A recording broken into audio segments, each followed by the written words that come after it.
Yeah, see, so like,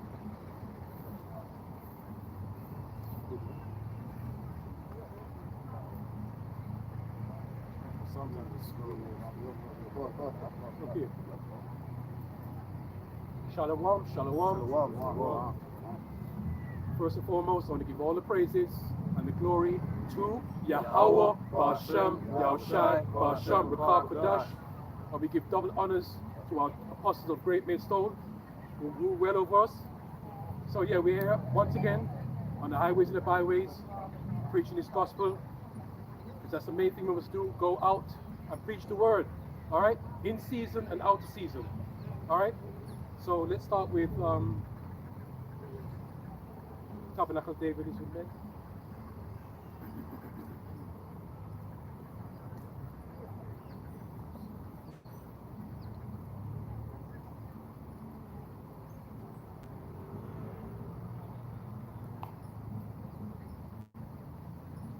Yeah, because we're coming to the time now, we're in that time now that, men are going to be very precious. It's all about the men, right? Don't take it personal. It's all about the men. That's why it's been set up in the order. All right? Everybody got it? Revelation 21:3. And I heard a great voice out of heaven saying, Behold, the tabernacle of the Most High is with men, and he will dwell with them, and they shall be his people, and the Most High shall be with them and be their power. Right, it's about the men all together, because as you know, women are the weaker vessel, all right? They're not good in ruling, they're not good in being in charge of things. It's about the men, right? This is Isaiah 32, verse 2. And a man shall be as a hiding place from the wind, and a covert from the tempest, as rivers of water in a dry place, as the shadow of a great rock in a weary land. Repeat it again, Baba Kishore. Isaiah chapter 32, verse 2. A man shall be as a hiding place. A man should be a hiding place. A man's going to be very special in that time to come. Go ahead, brother. From the wind, and a covert from the tempest. Right. When we talk about the wind and the covert and the tempest, we talk about destruction. We're talking about anything that is going to come to create any havoc. All right. Go ahead, brother. As rivers of water in a dry place, as the shadow of a great rock in a weary land. Any more?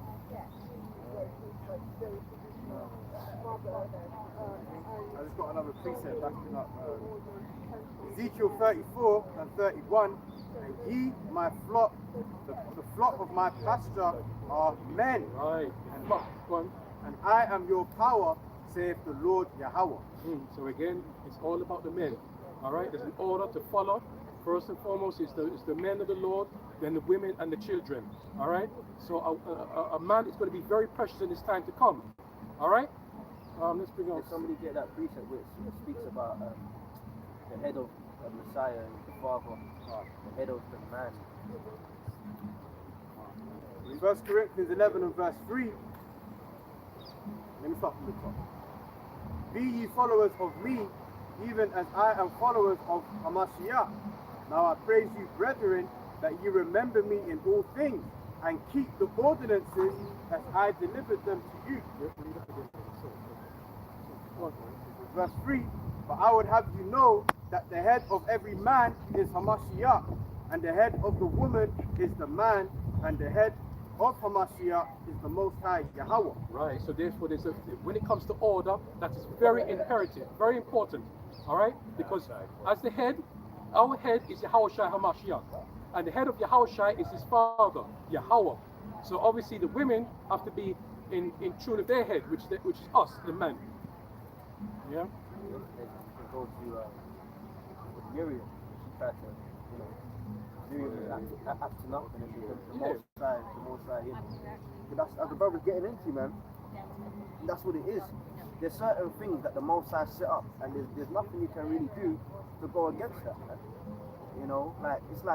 It's as good as trying to argue against gravity. If you jump up into the air, why do I come down? And then you make your whole life's endeavor to find out why gravity exists, and it's unfair that when I jump into the air, I can't float. Well, it's the way the Most High made things, man. And now that's why it gets into this demonic age of like people trying to the alphabet thing, the genders, the transgenders, the changing of things, trying to get people's bodies to do things that they weren't made to do. Because our bodies are made different and our capabilities therefore are different. You understand? And when it comes to rulership, a man is made with the capabilities to rule when he's in his right mind, whereas a woman is made with the capabilities to not rule.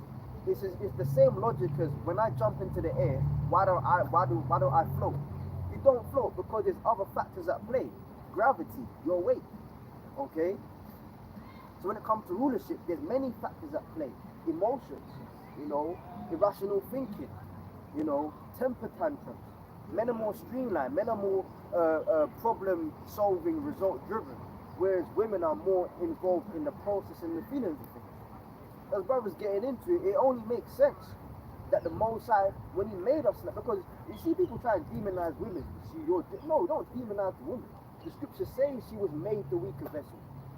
She was made to not think as a man. She was made to be more emotional. She was made for all of these things.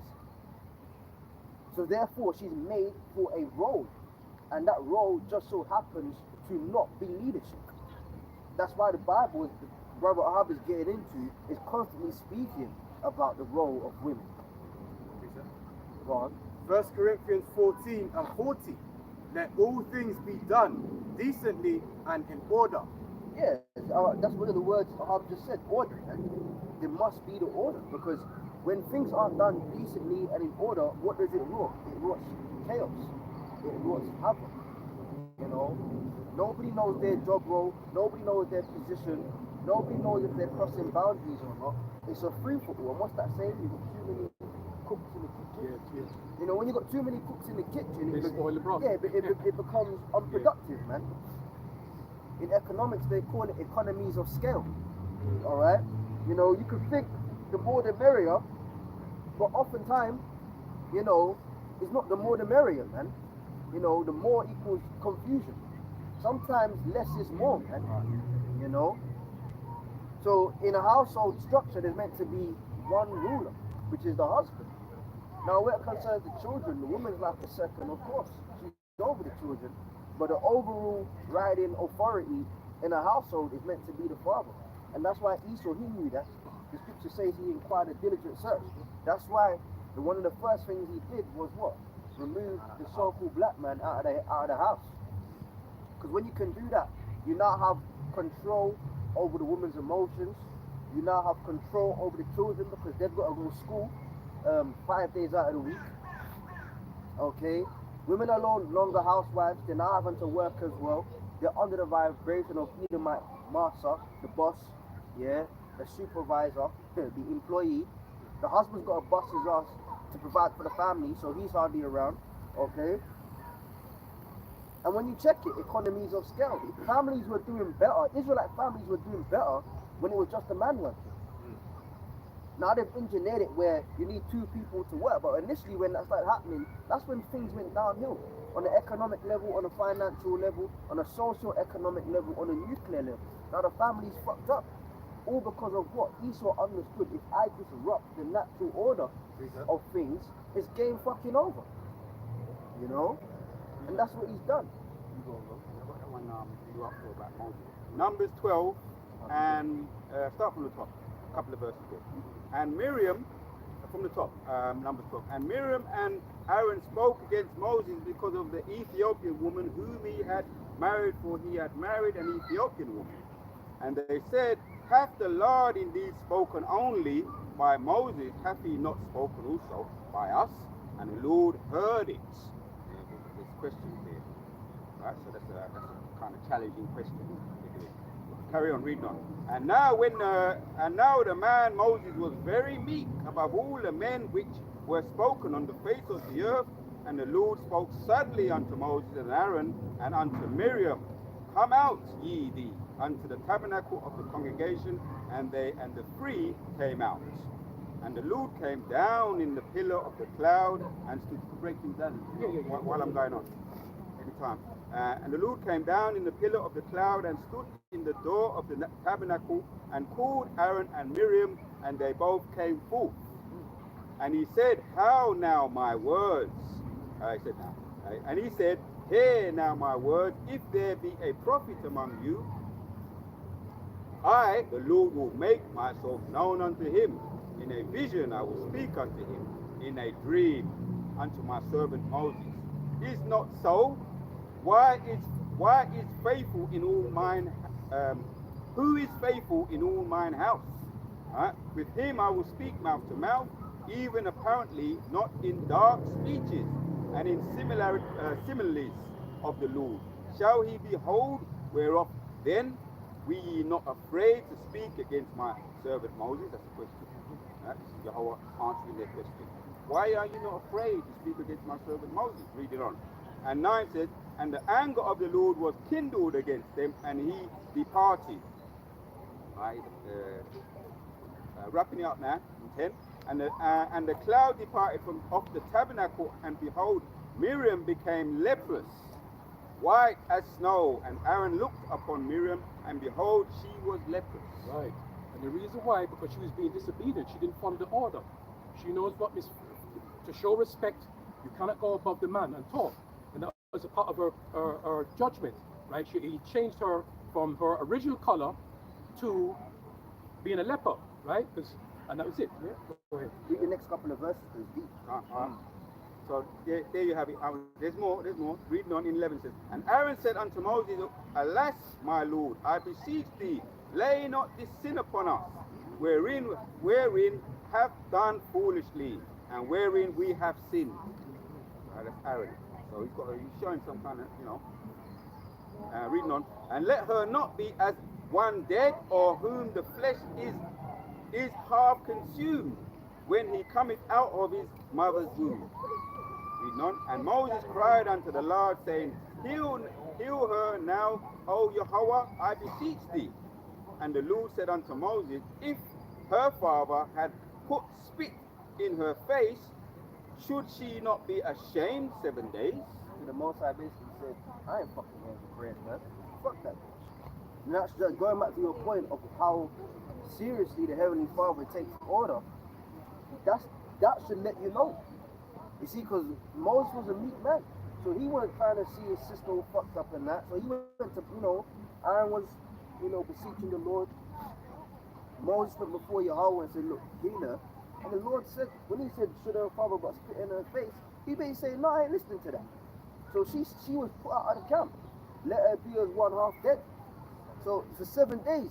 So that shows you that for the Lord to not grant the wishes of Moses in a prayer, man, it shows you how seriously the Lord takes order. Yeah. Now, of course, Moses is a special man in the spirit, and he ain't got to get on that level. But the point is, she violated the order. Because she got a little bit gassed because she was leading the Israelites singing and that. She thought now she had a voice, man. And it's the same thing to this day. The nigger woman ain't changed, man. Yeah. Levite, she ain't changed. So what? And the Bible says that the Lord is the same power yesterday, today, and forevermore.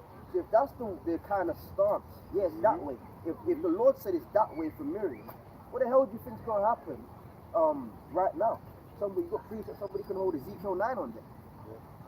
So you women, you're learning, man, and that's why they're calling it trad wives. Trad wives are coming back. Trad is short for traditional. All this booty shaking, rebellious, it's cute to be rude, to disrespect the Israelite man, yeah? There's a community building that's saying fuck all that, because look where it's got us, nowhere. They ain't got rich from it, They thought they was being rude and niggas would chase them harder. Now niggas are going elsewhere for wives.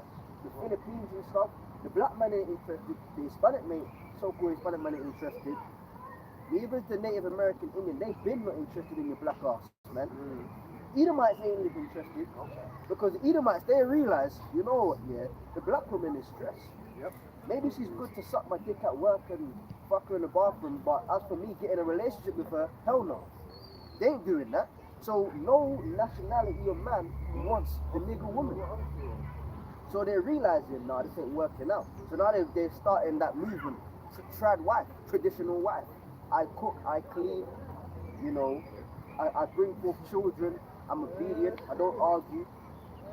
So we can see that women are starting to realize. But again, they ain't really. Even if a woman comes across humble, brothers, she ain't really humble. What's gonna humble a woman is Jacob's trouble. Your wife will be. I don't care if a woman. Yes, my lord. It's all a facade, man. Because you do the wrong thing, and that bitch will start talking. But when them women go and shut their mouths, yeah, I hate to come across crude or whatever, but we're coming into a season where shut your mouth and open your legs. And that's the Bible. 7 women shall take on 1 man to do what? A woman shall be saved through childbearing. So that spirit is coming back. Shut your mouth and open your legs for a responsible man, and I'll be good. Because that's what women seek. Women seek safety and comfort. That's all a woman really needs from a man, is safety and comfort. That's why they choose strategically. I'll get with this man because why? He can probably provide me with safety and comfort. He can provide the resources where I can now, as we say, a man gets the house, a woman makes it a home. That warm, cuddly feeling, yeah, that's their expertise. But there's no warm, cuddly feeling if you ain't got 4 fucking walls and a roof over your head. So a man provides what? Safety and an environment where she can now bask in her true femininity and not be butch. You see, women think that these traditional, these women today that aren't traditional, they got like this because of Esau. We just mentioned it. Esau took the man out of the household, so women now had to act like a man. And it's like, it was never like that. The reason why the black woman, the so-called black woman, feels as if she needs to be botched and then she's made it a movement, you know, I'm independent, I don't need no man, I'm this, I'm that, fuck niggas. They've made it as a culture now, but it never started out as culture. It started out as a traumatic response to your man being taken away from you. So Esau's looking back at these booty-shaking bitches and smiling and saying, what we did in the 50s and 60s is still paying off in 2020 fucking 4. Yeah. And it goes all the way back to butt breaking on the plantation. If you can emasculate a man in front of his woman, like I saw a video like that. We got the preset. I saw a video of that yesterday. This YouTuber, yeah, he must have gone up to another YouTuber in the airport and was videoing him and his woman trying to make some content, yeah. But the other guy wasn't feeling it. So the guy that was getting videoed, he must have smacked the phone. He tried to smack the phone out the girl's hand. Now her man is standing next to him, another YouTuber, yeah, and he's like, I'll slap you in your face. I'll slap you in your face. And then he actually smacked the guy in his face, and his girlfriend got it on camera. And then he's just standing there, and he goes, watch. So then the girlfriend goes, are you gonna fucking do anything? And then I read the comments, and it's true. Everyone was saying that's the end of the relationship. Yep. Why are you saying watch? I'm gonna do. You're in my face now. Now I'm not pushing carnality, but I'm just saying it on a worldly level. There's no point having I've got a problem with you. Watch. Why should I threaten you if you're in my face? If I'm on badness to you, I'm gonna do it because you're in front of me, or you're in front of me, or you're in front of me. So there's no point in saying watch. The girlfriend clocked and she was like, nah, my man's a dickhead. And she said, aren't you gonna fucking do something? That's the end of that relationship, because now that's a prime example of my man can't protect me and my man is not respected of other men. And women, they'll deny it till the cows come home, but women like order. Yeah. And they want to be with the bigger at the top. So if they realize that, and even Edomites in that video by the way, but if they realize my man ain't at the top or anywhere near the top, they'll start disrespecting him. Baby, make me some food. I ain't making you no fucking food, nigga. Women disrespect because they realize men ain't where they should be. And again, who does it go back to? Big Daddy government fucking Esau. He's the devil, man. The reason why the so-called black, because and you check the rest of the tribes, they're kind of more in order. They're niggas too, but they're slightly better. But Judah, Benjamin, and Levi, the reason why them fucking black women don't respect the man is because of Esau, man. Esau engineered it to where instead of the head of the woman is the man, aka your man is your god. Esau made the black man less than a god to the woman and basically less than she is. So now she tells you what to do. the earth is given into the hand of the wicked. That even goes for our relationships. Our relationships, Esau has his hand in your relationship. So you'd be a fucking idiot to go and get married by the legalities and sign papers. You're putting in further into your pocket. Let's read, man. And you know what? That went even straight back as far as the garden. Oh, there you go. Way back from the garden. Yeah. On the cotton field, on Willie Lynch, same thing. Yeah. Rabbit hole goes deep. Oh, we're going on the road. Jeremiah 31 and 22. How long wilt thou go about, O thou backsliding daughter? For the Lord hath created a new thing in the earth. A woman shall compass a man. Yeah, that's what you got now. You got women compassing men. You got women telling you what to do, bro. I saw another video yesterday. It's like some small island in the Caribbean. I can't remember it. You know, they kind of sound like Bajans, but they're not Bajans. Another small island. It's one of them small islands. No, I don't Montserrat. It wasn't Montserrat. It's another one in that vicinity. And then there was these women on a podcast, and they're discussing things. And it's like, oh, back in the day, men used to be disrespectful in the dance. You know, they grab up the woman and, you know, whine and him. But then the age came of consent and sexual assault. So they're saying, why the men don't grab us up anymore and thing. And then it's like, well, consent, the R word, great. Men are very skeptical to even talk to a woman now. And then that shows you women don't know what they want. Because woman is don't touch me. And then now on the podcast, a bunch of black Benjamite women basically crying at the fact that when they go to the dance, men don't want to dance with them. Well, last time, brother George here pulled up a woman, he got arrested for grape. He touched me in a way I don't like it, you know. So they don't know what they want. 1 minute they don't want to touch them, next minute they want you to touch them. That's what you get when a woman goes above you. Indecisiveness. That's on a bullshit level of a little dance and drink up. But can you see how that mindset becomes destructive, when it comes to family structure? That's why you got niggas stabbing each other and killing each other. Because they come from single parent households, which goes back to who? Esau.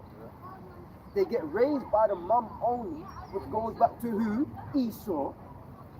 So when brothers have a disagreement, it's no longer, you know what, bro, I'm using my words to explain why I'm upset. And let's just say it gets to a fight. Most of our parents, alright, you know, even some brothers come from an era where if you had a disagreement with a man, you say, okay, meet me up here, and you have a fist up.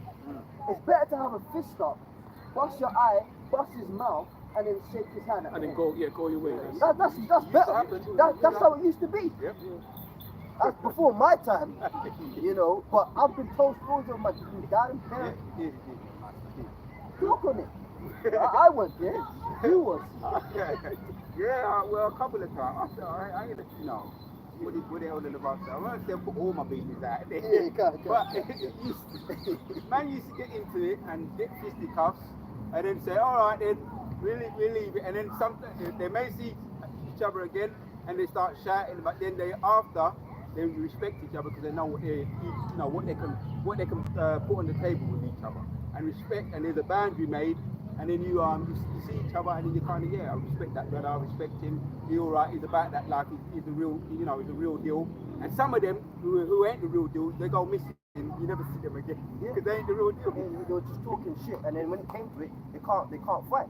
Now again, we're not pushing carnality. Don't fight, innit? But we're just saying it's better and more respectable to have it out of a man in a fist fight, and you both walk away alive. Yeah. You might bust your eye in that. But you walk away alive, and as the brother said, if you see each other around, cool, you're on badness. The crud you was talking, you lived up to it. The shit I was talking, I lived up to it. We bust each other up, and some of them times, you could form great friendships out of that. Oh, yeah, best friends after that, yeah. You know, but where do you go? What, bow. Now guys dead. Come on, man. And that's more manly, to approach a man in his face, and have even an argument. That's more manly. All these shooting and that's an Edomite tactic. You know, shoot from far. They even make them trap. You talk about trap. How many trap songs, I do it from far? And then they go on the trap beat, rapping about I do it from far. You sound like a coward, man. Why you gotta do it from far for?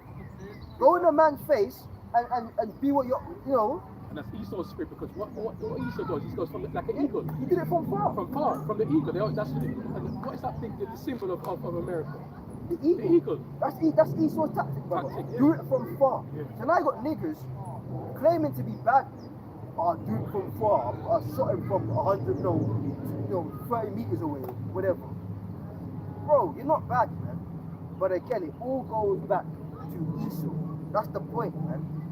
But how you even got to the knife and gun game anyway is because of emotions. A guy stepped on my shoes, I shoot him. A guy brushed past me in a way I don't like. He looked at me in a way I don't like. I stab him. That goes back to women. One day they, yeah girl, yeah sister. Next day, I can't stand her. Next day after that, yeah girl, yes sister. Women are indecisive. So that's what happens, man. You got little boys growing up under a female vibration, and they no longer are men that think like men, that operate like men, that conduct themselves like men. They're just men biologically, but everything else about them is their mum. And that's why a woman ain't meant to be in leadership. You want the best example why women shouldn't be in leadership? Look at children. That's it. The best example why the so-called black woman or any woman of any nation should not be in leadership is look at the youth of today. I guarantee it goes back to her. After them. Finish out what you got. You got something, innit? Yeah. Go on. This is 1 Timothy chapter 2, verse 12. Actually starting from verse 11. 1 Timothy chapter 2, verse 11. Let the woman learn in silence and in all subjection, but I suffer no woman to teach, nor to usurp authority over the man, but to be in silence. Right. Yeah. Start on the top again. Wow. Let your what? 1 Timothy 2, verse 11.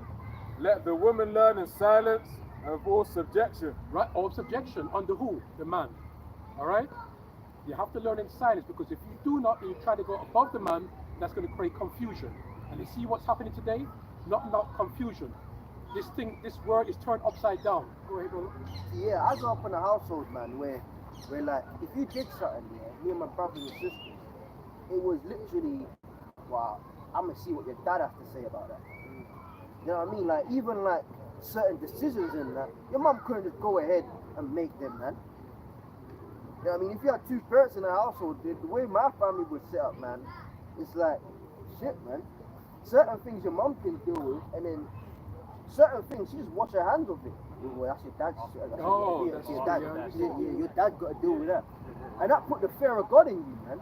Because certain games you thought you could run with your mum, you know that you can't run them thing when dad's home. Wait till your dad comes home. There's a whole different spirit. Let's say, like, I remember it was a lot, you know, back in the day when we was young, you know, you may be with like your big sister, your big brother and that, all of you in the house. When mum comes home, there's a level of, oh, okay, I've got to behave now. You feel it. But then when dad comes home, it's like times a million. Yeah. Like, oh shit, I can't fuck around no more.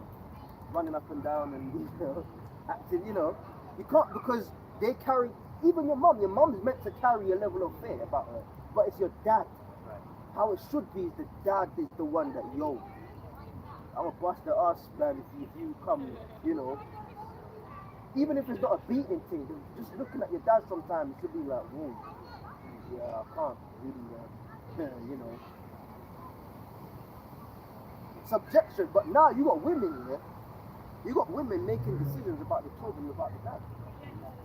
And sometimes it's fucked up decisions, man. You know, I don't want to get too personal or anything, but I know people that the woman, the parents split here, then the woman decides to move the primary school of the child to nearer where she lives, which is way out of the catchment zone of where the dad lives. So let's just say the dad wants to be present in the life of the 6-year-old. He's now got to travel over 2 hours to go pick up his kid from school. Certain decisions you consult the other partner about. You know? Making fucking decisions, there's Elder. Making fucking decisions. Then it's like, where was the man in all of that? Let me read again, subjection, man. Right, 1 Timothy chapter 2, verse 11. Let the woman learn in silence and with all subjection, but I suffer not a woman to teach. Subjection. Let someone look up the word subjection.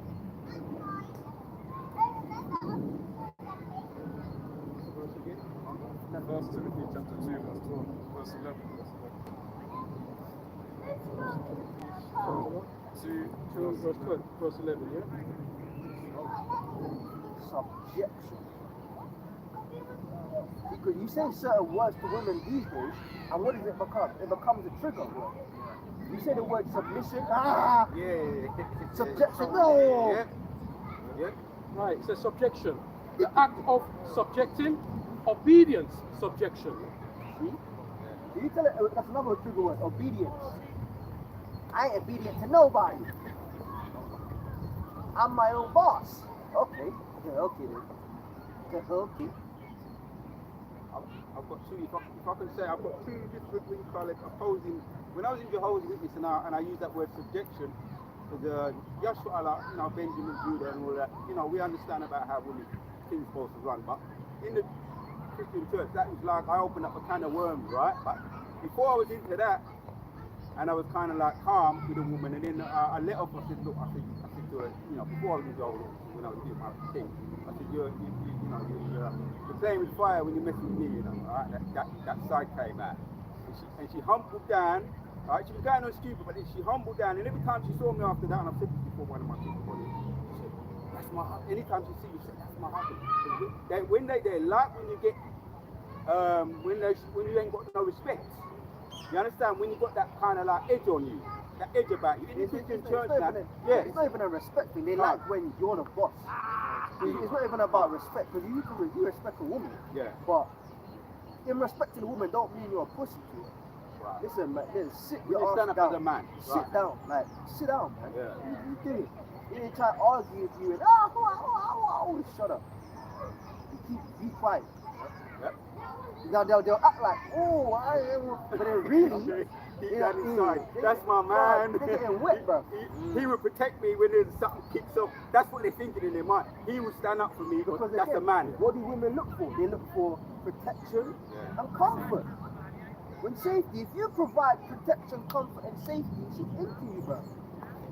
Even against herself. And that's what women do. That's when you start dating women. They try to push the boundaries to see how far they can go. I can disrespect this guy 5%. Another nigga, I can disrespect him 10%. Some niggas 99%. The guy she can disrespect 99%, yeah, I guarantee you she'll date him for about a month. Because after that she's conquered. Right. I'm bored of him, man. He just does what I want. He's a little boy to me. And then the less the percentage of disrespect she can run on you, the longer she's interested in you. The way to keep a woman is to never cower to her needs in terms of, oh baby, whatever you need, baby, oh baby. Don't do that. And number two, keep a level of mystery about yourself. She's yours, man. And of course, thirdly, you gotta slam the wood good, innit? But other than that, it's like, that's it, man. You can service her body, you can control her mind, and tell her what to do, and you don't compromise, that's your woman. That's your woman, bro. If I can ask you to read that again, and go up a little bit to 9, read what you read again, and read 9. Bringing that right, bringing that on. 1 Timothy chapter 2, verse 9. In like manner also, that women adorn themselves in modest apparel, with shamefacedness and sobriety, not with broidered hair, or gold, or pearls, or costly array, but which becometh women professing godliness with good works. So a godly man gonna see all of that. You don't get all deep into it because the brother's dealing with this. You don't get, a godly man gonna see that, and he's gonna say, that's, she might be worth my effort. You understand? Not a fake woman. That's what we see fake from a mile away, man. Back to you. Yeah, but back to what the brother Urami was saying. Women are very calculating. They will see a man that has substance, but she has a calculation. She'll meet him, right, and she'll be humble. When she gets to know him not, because what it is, she's very calculating, because she knows she's going to try to push the buttons and wear him down. You see? Let me give you a precept here. Proverbs 31, you finished, brother? Yeah. Proverbs 31 and 3. Give not thy strength unto women, nor thy ways that which destroy kings. Yeah, Right? she got to be on your program. Yes. That's it, man. She's got to be on your program, man. The moment you start doing coalition government in your yard, yeah, oh, we want 50% of what she wants, and 50%. Because a true man, yeah, and that's why, like, again, this topic is a buzzword for women and feminism, because the way Esau taking the man out of the household, not only has he taken away the protector and provider for a woman and children, he's also taken away the ability for a child to learn how to be a man, a young boy how to be a man. And that's why you got a lot of men as well, that they're at the receiving end of being out of the household because now they don't know how to lead. A lot of guys don't know how to lead, man, and it's like, you know, a guy, you see it, man, you can see it, you watch these people out here, we do a lot of observing, yeah, in our day to day. That's why the woman is walking in front of the man and he's just, oh, whatever baby wants, oh yeah, okay, yeah, oh baby this, oh baby that. Even within your own family structures, man. I got a cousin, talking about decision making, I got one fucking family member, cousin, you know, we was in a shop. You know, you go and buy the baby trainers and that. He wanted to buy the trainers for his baby, you know, the shoes for the baby. The nigga goes, and I've had this on 2 occasions, a friend and this cousin of mine. And he goes, I've got to FaceTime her to see if she you know, she likes it. Brother, that's your seed that came out of your ball sack that you put into your bitch that she grew for 10 months and then gave birth to. That's you, bro. And you've got to check in with the woman if it's okay to buy your own child trainers. You're ridiculous. You're ridiculous. You're nothing but a dickhead.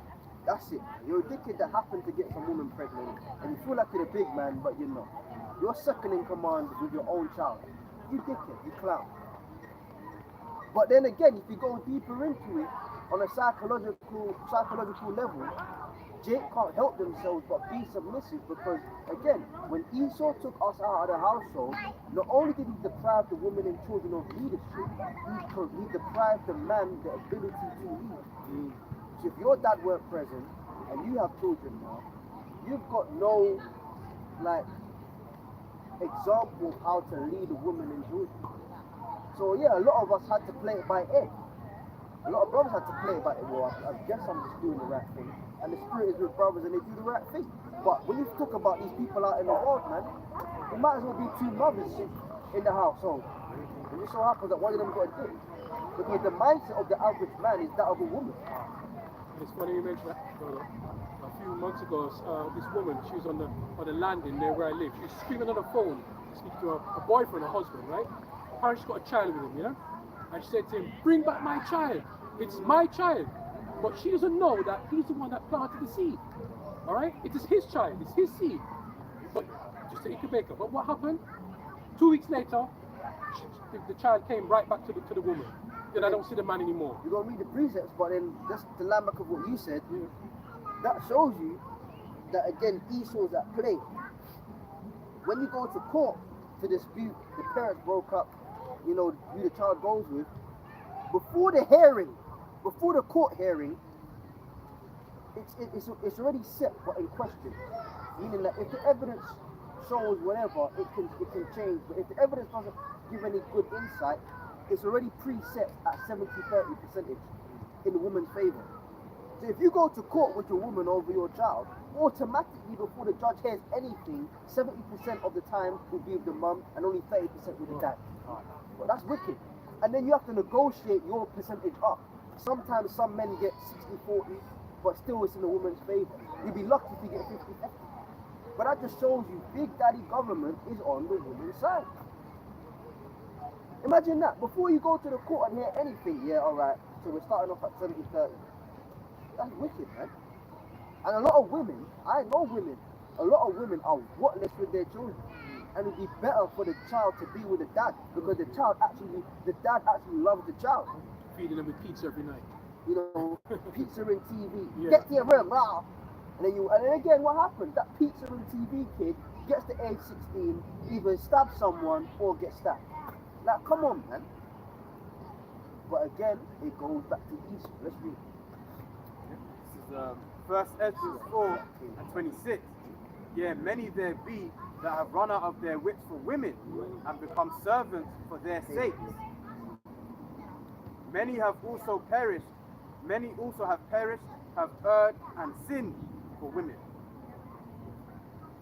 Yeah, you see, that's going to be weak again. Say it again, start again from the top. 1 Ezra 4 and 26. Yeah.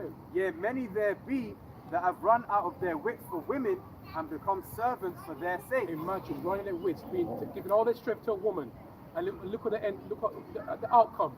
The outcome is just turning things upside down. See? You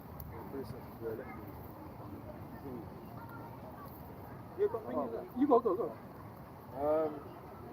Job chapter 39, verse 17. Because the Most High hath deprived her of wisdom, neither hath he imparted to her understanding.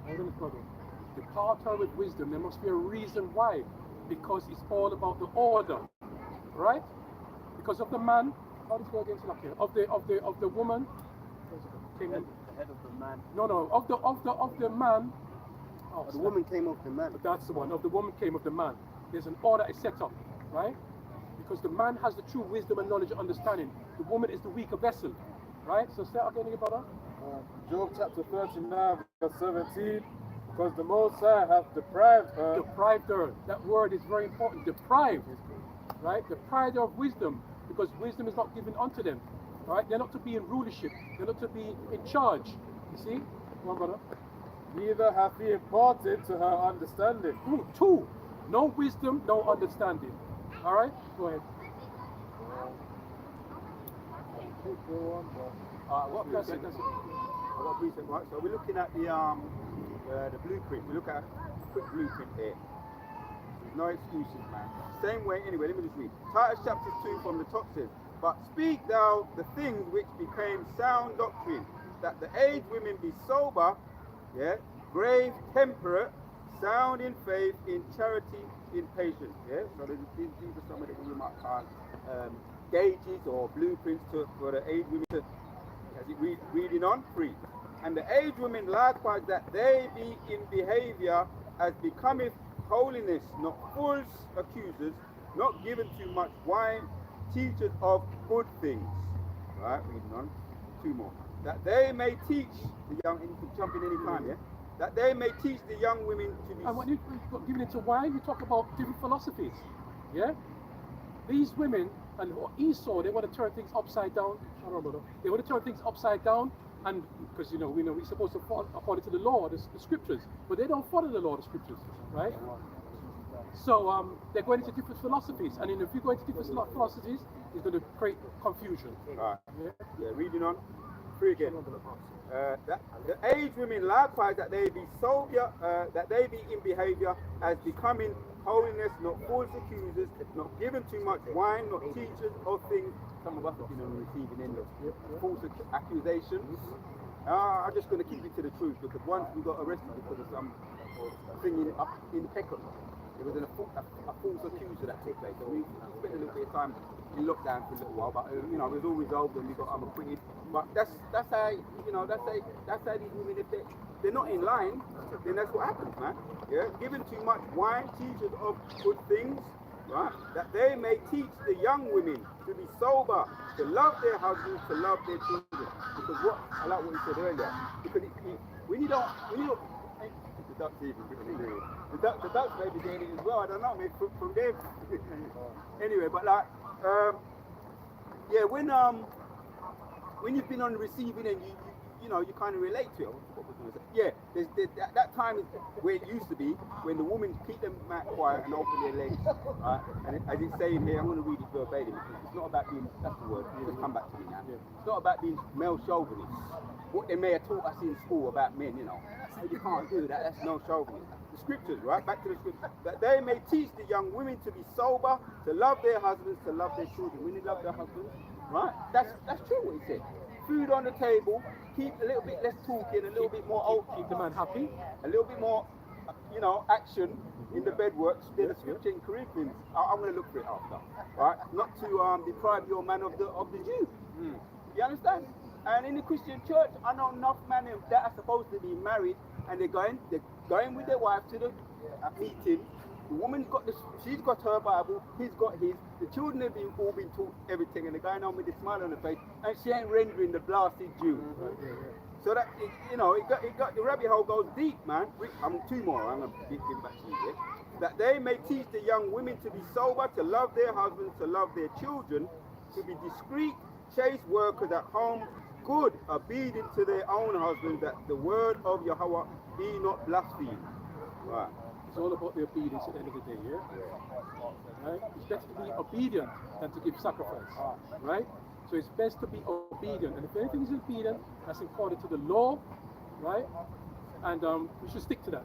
We should stick to it, because sometimes we get weaker and we make the woman take over. All right? Go ahead, you got anything, brother? Ecclesiasticus chapter 9, verse 2. Give not thy soul unto a woman to set her foot upon thy substance. Give not what? Give not thy soul unto a woman to set her foot upon thy substance. Right. A few more here as well. Verse 5. No, I'll read verse. I'll read on. Verse 3. Be not with a harlot, lest thou fall into her snares. Use not much the company of a woman that is a singer, lest thou be taken with her attempts. Well, you can't follow because as we said, the man is a stronger person. If you hang around a woman too much, you're going to become weaker. Yeah? Go on, brother. What do you have to say? No.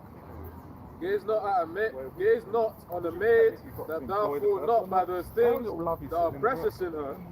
Give not thy soul unto harlots, that thou lose not thine inheritance. Right. I've got a precept backing up Ariyah. You know, Ariyah, you're going into how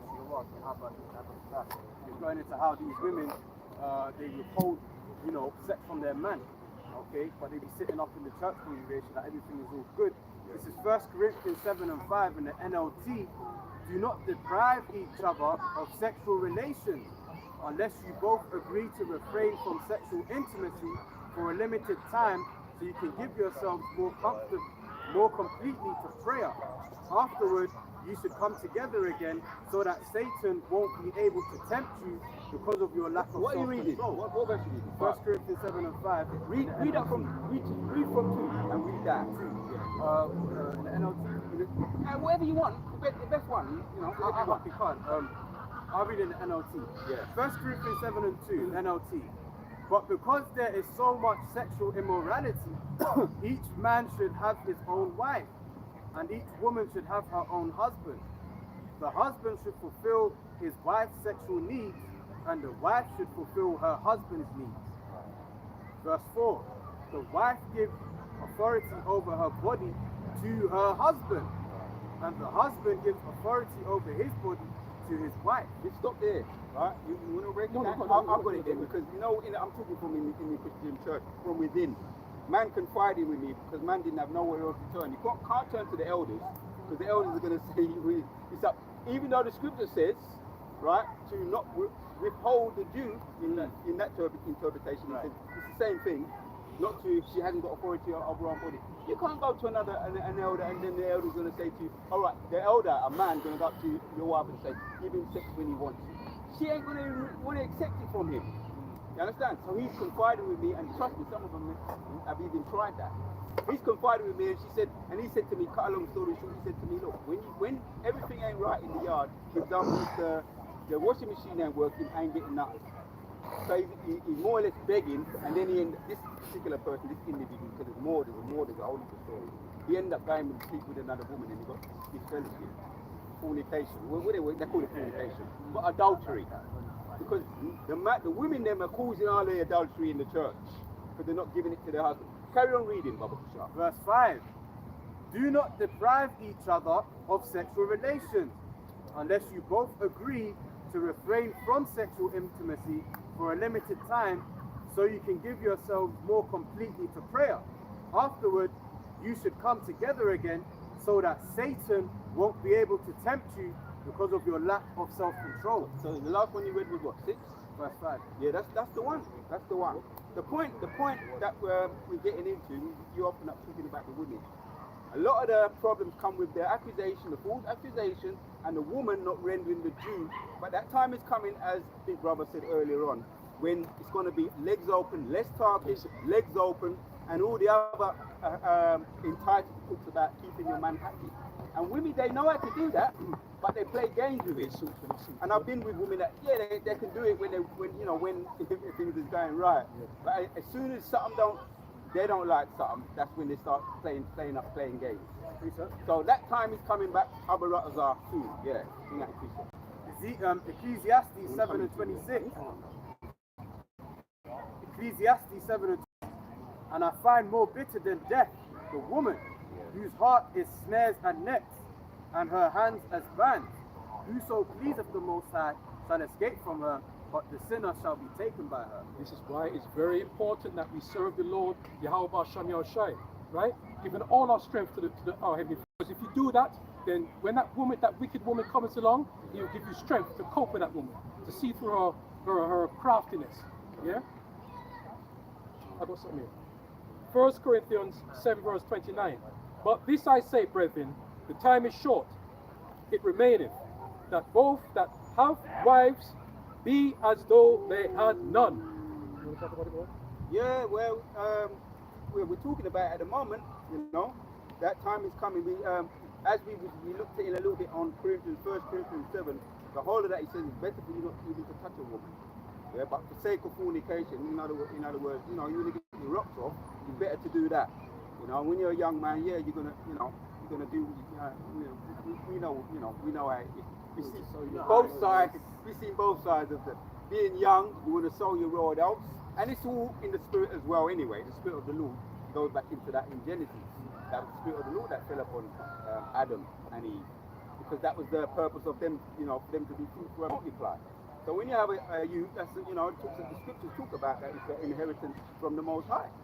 So it's natural for you to want to sow your raw adults, but we're going into you have to be kind of aware of what time you're living in, because you got to. As you said, as you said, the time we're living in, because the time is short. You see. You got a precept? Yeah. Job chapter 40, verse 9. Actually, not verse 9, okay.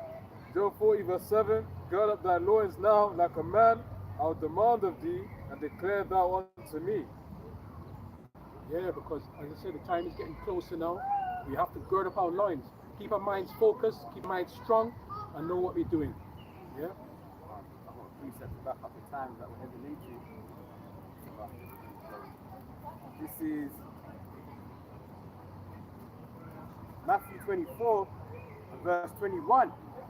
For then shall there be great tribulation, such as was not since the beginning of the world to this time, no, nor ever shall be.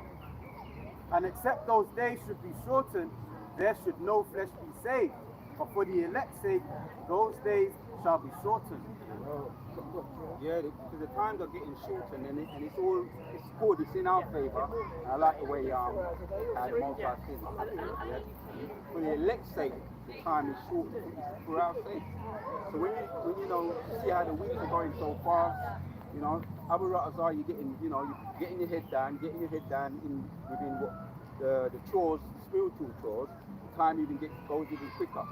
You take your hand off the plow, you're thinking about the time, you're thinking about all the worries and the woes and the woes and the trials.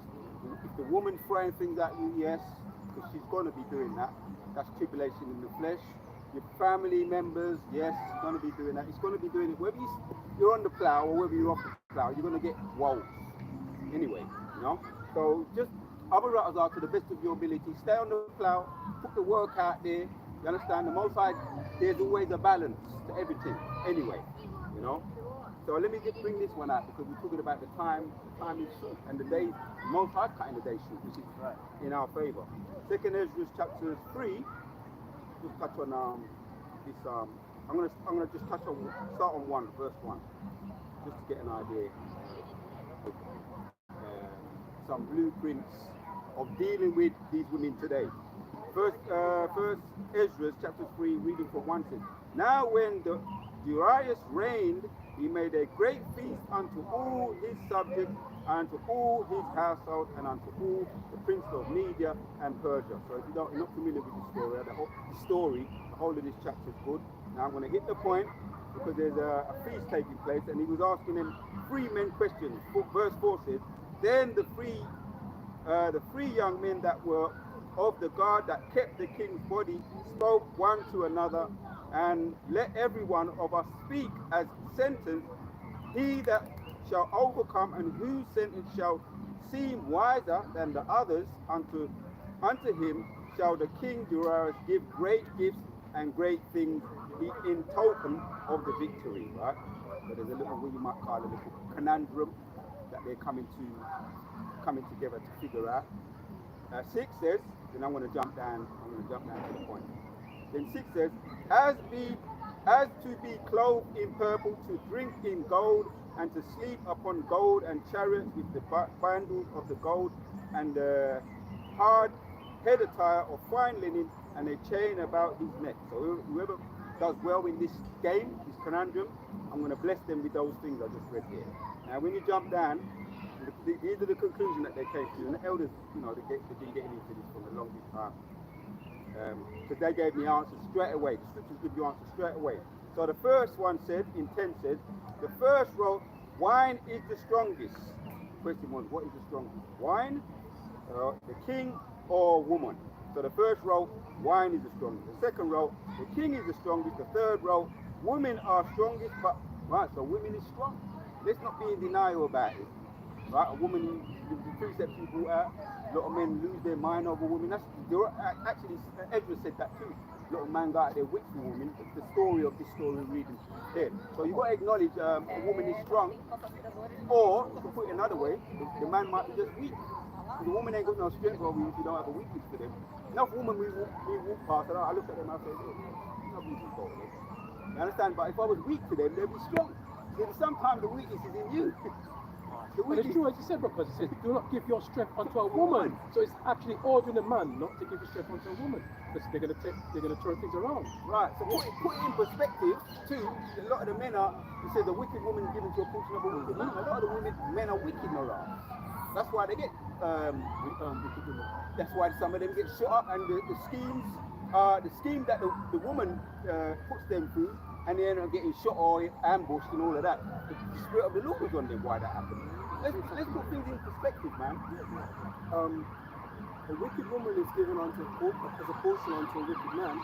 Sometimes being in a 60-year marriage with your balls wrapped in a jar under the kitchen sink, that's your punishment, man. You might be married to one with catching hell for 60 years or 50 years or however long, because the Most High punished you by giving you that woman, man, to give you grey hairs when you're in your fucking late 20s and shit, man. Yeah. And what is it going to say when you read that earlier? As a matter of fact, pull it up again, Bubble Bishop. It says that a wicked woman is given, if you haven't already seen it, pull it up. But it says that he that is of the Lord shall escape him. So we're here, we're standing, man. You know, some of us are, younger, a little bit older, whatever the case may be. We're still standing. The Most High gave us the door, and we got out. All praise to Jehovah, shouldn't you shout for that? Yeah, may I add a little bit more to that, right? I was actually thinking about this topic in the week, right? And I came to an observation, and I've noticed a lot of women who are about, in their early 30s to maybe 35, but a lot of them are buying these dogs, and they buy these shit little dogs. No offense to the dogs are fine, but they're like these little dogs which can't really protect them if anything goes down, but they're like these little dogs, and they can put them in their handbag and all this kind of shit, and they walk around. And I thought to myself, why are these women doing this?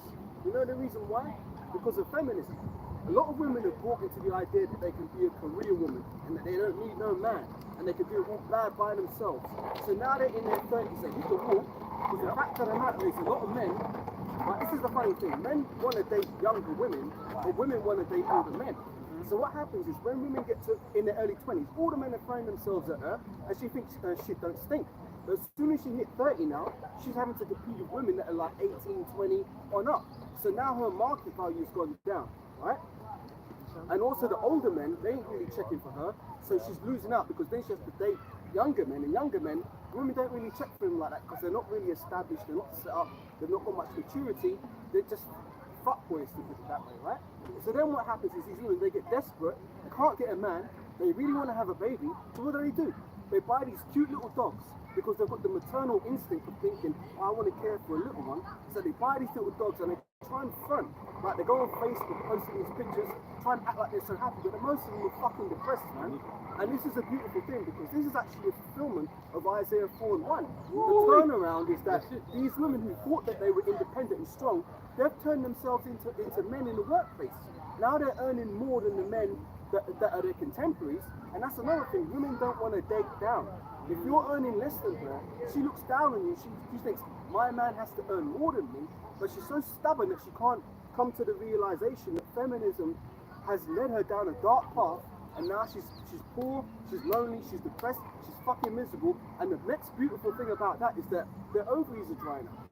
You know, when they get to 35, it's harder to conceive a child. So that's really the punishment of the law, because we talked about it last week with Hannah, who was barren. You know, to be barren in the ancient world, that was a very shameful thing. But even in the modern world, these women front like they're happy, but they're not, because they really want to have children, but they can't. So then they're going to these IVF treatments, and those things don't even work half the time. When you get to 35, it's harder to conceive a successful child. So therefore, these women are hitting the wall and they're completely through.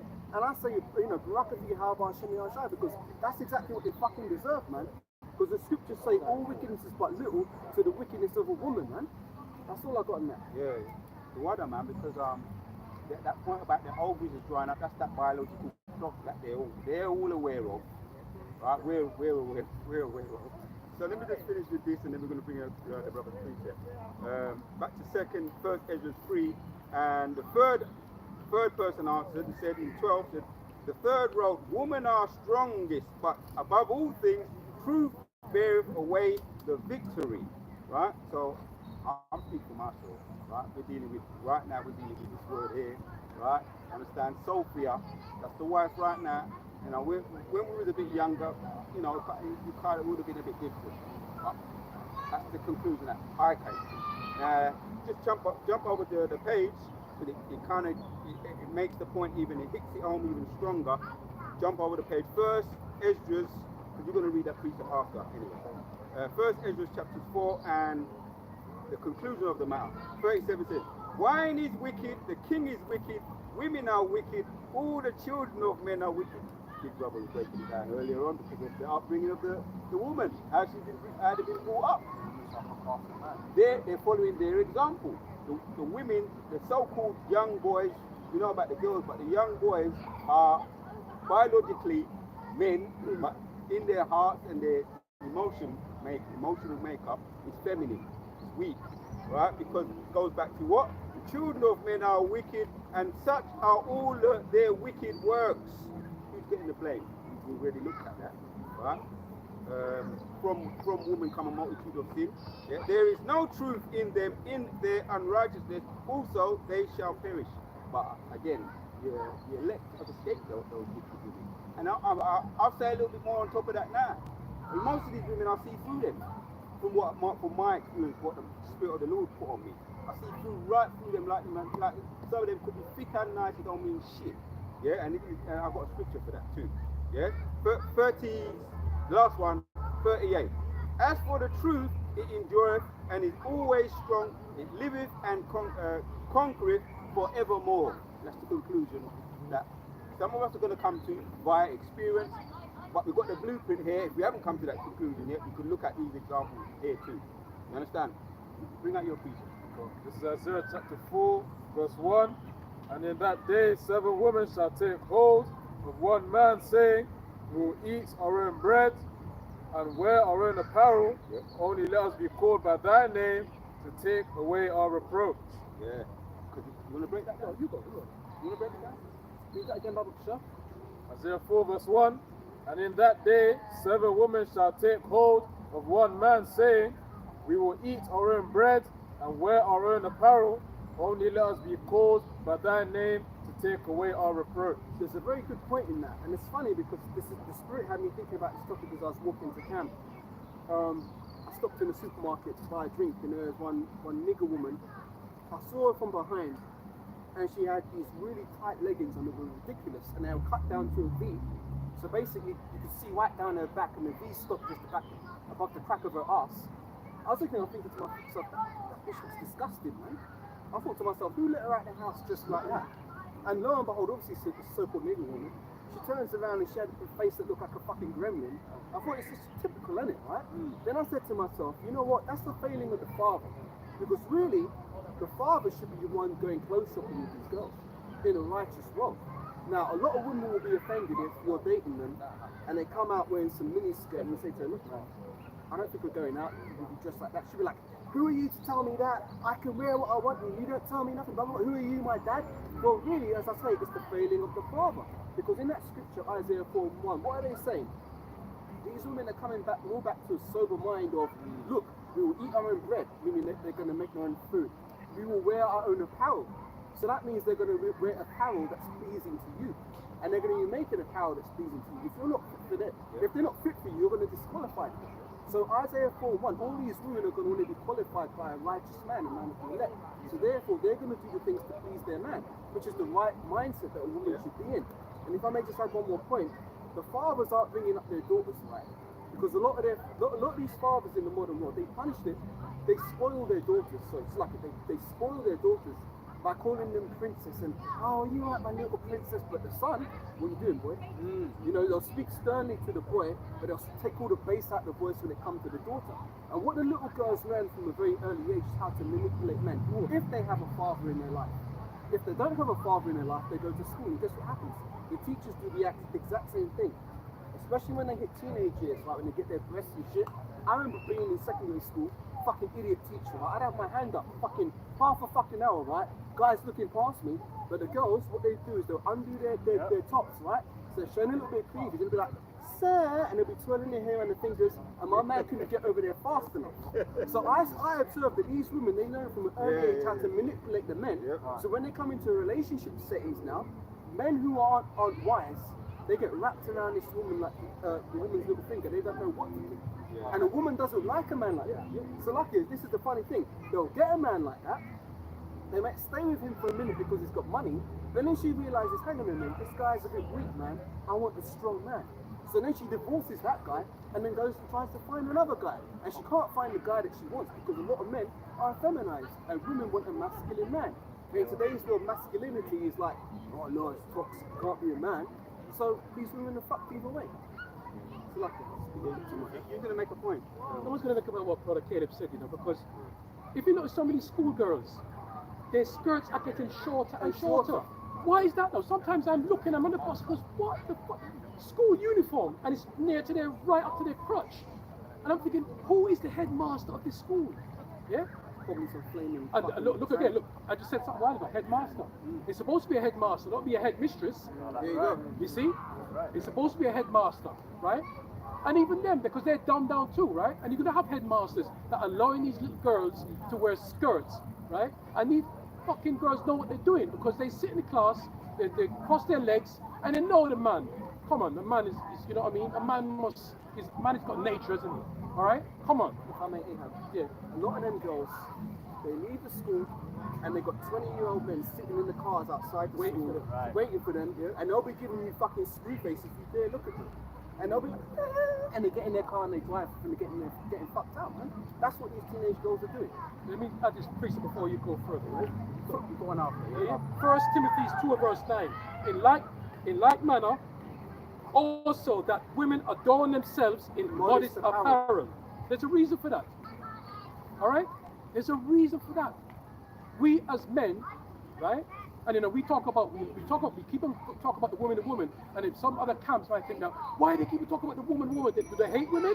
No, we don't, because they're out of order, right? In like manner, also that the women adorn themselves in modest apparel, right? Where the proper attire, your arms are covered, right? Even your arms should be covered, right? Your chest, cleavage, all to be covered. Long dresses covered, not to be exposed, right? In the modest apparel with the shamefaced and soberty, not with braided hair or gold or pearls or costly array. That's it really, you know? Yeah, that's right, because it's all fake. Let me just say it like that. It's the man of the Lord. All right, we're going to put up with certain, what do you call it? We're gonna, a man who's young and he's going to put up with certain things because it's not about being perfect, but there's a standard. There's a standard, and everybody's got their standard. We all got our standard. Yeah. You got a precept, yeah? Isaiah 13 and 12. I will make a man more precious than fine gold, even a man than the golden wedge of Ophir. That backs up, that goes back into the woman, man. 7 women should take hold of one man, man.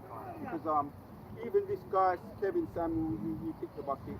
He was, that podcaster, which he weren't a man of the Lord, but he said a broken clock is, broken clock is right twice a day, and he said some things, going back to your point about the dog.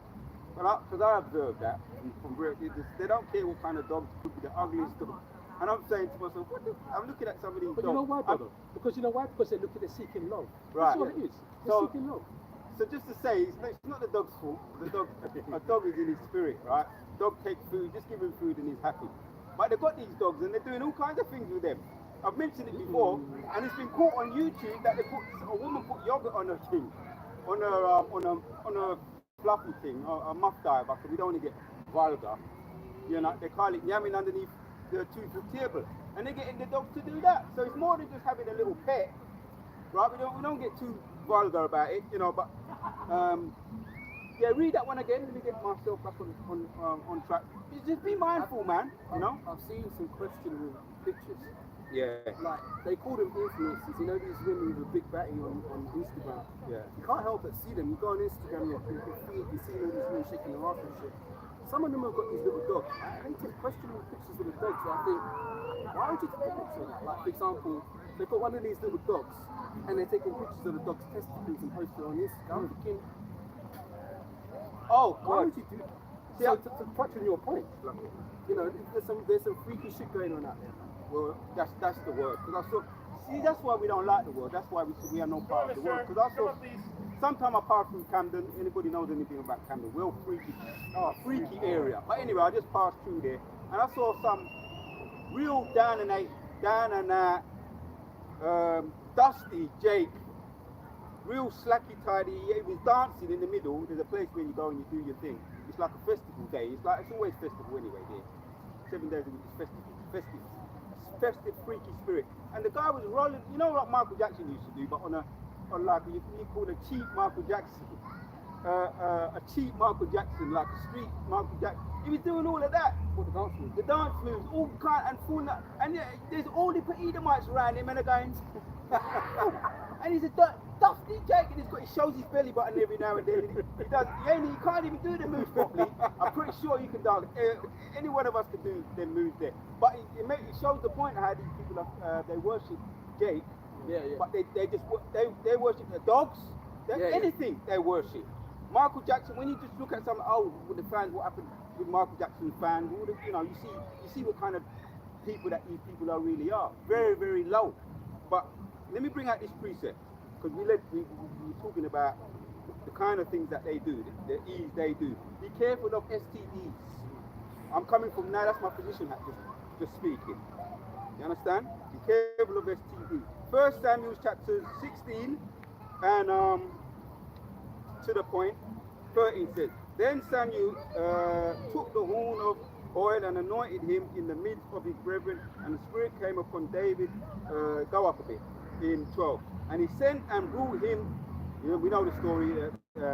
Jesse brought his sons to Samuel, and it reads on in 12. And he sent and brought him in. Now he was ruddy and without, and with all of a beautiful countenance and godly to look to. And the Lord said unto, Arise, anoint him, for this is he. And then Samuel took the horn and anointed him in the middle of the brethren, and the Spirit of the Lord came upon him. And where's the point I'm looking for? It's in 18. This is it.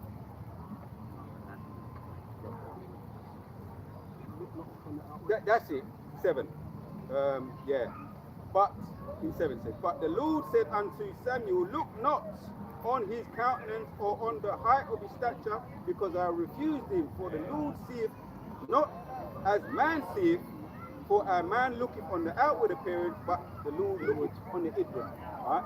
On the heart. Because I wanted to bring this out earlier on, but we were talking and Big Brother was making a point about Miriam. Miriam had to get chastised and put out of camp for 7 days. There was no respect of person.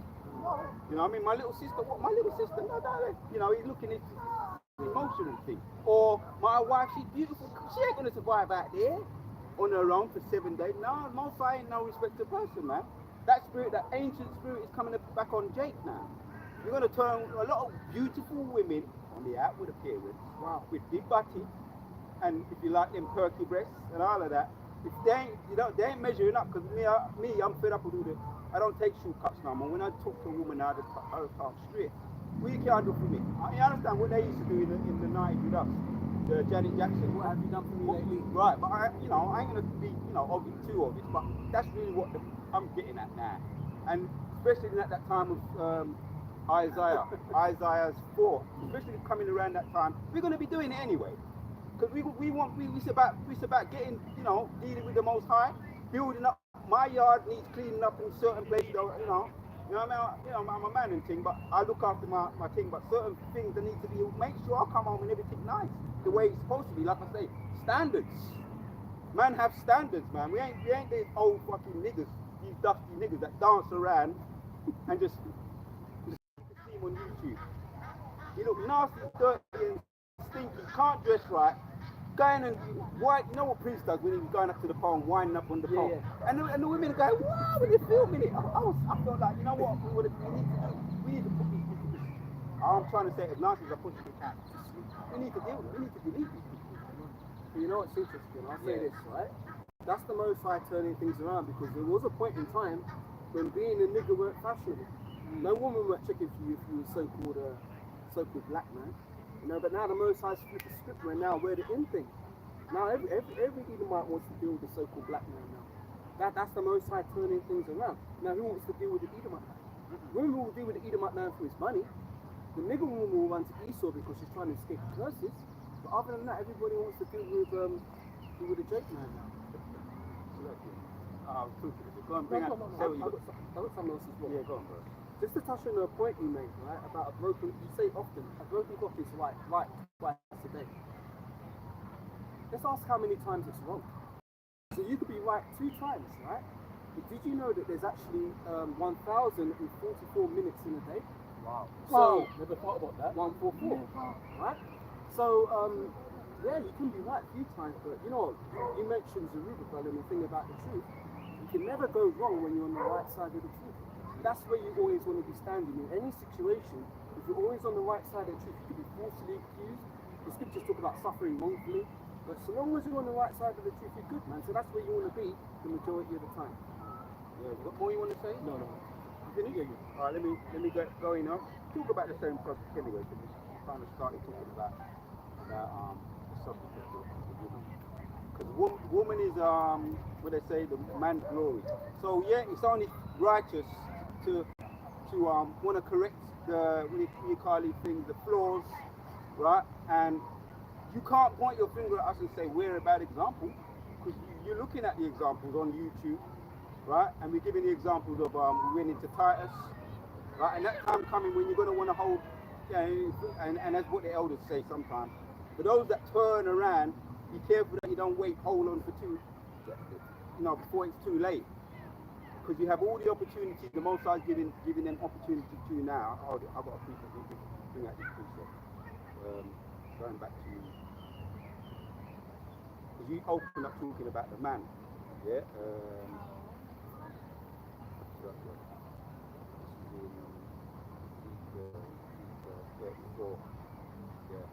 Carrying on from what you open up with. Ezekiel 34 and start from 28, it says, 28, and it says, and they shall no more be a prey to the heathen, neither shall the beasts of the land devour them, but they shall dwell safely, and none shall make them afraid. Right? Talking about Yahshua, right? That time will be risen up, man, in the spirit and the power of the Lord.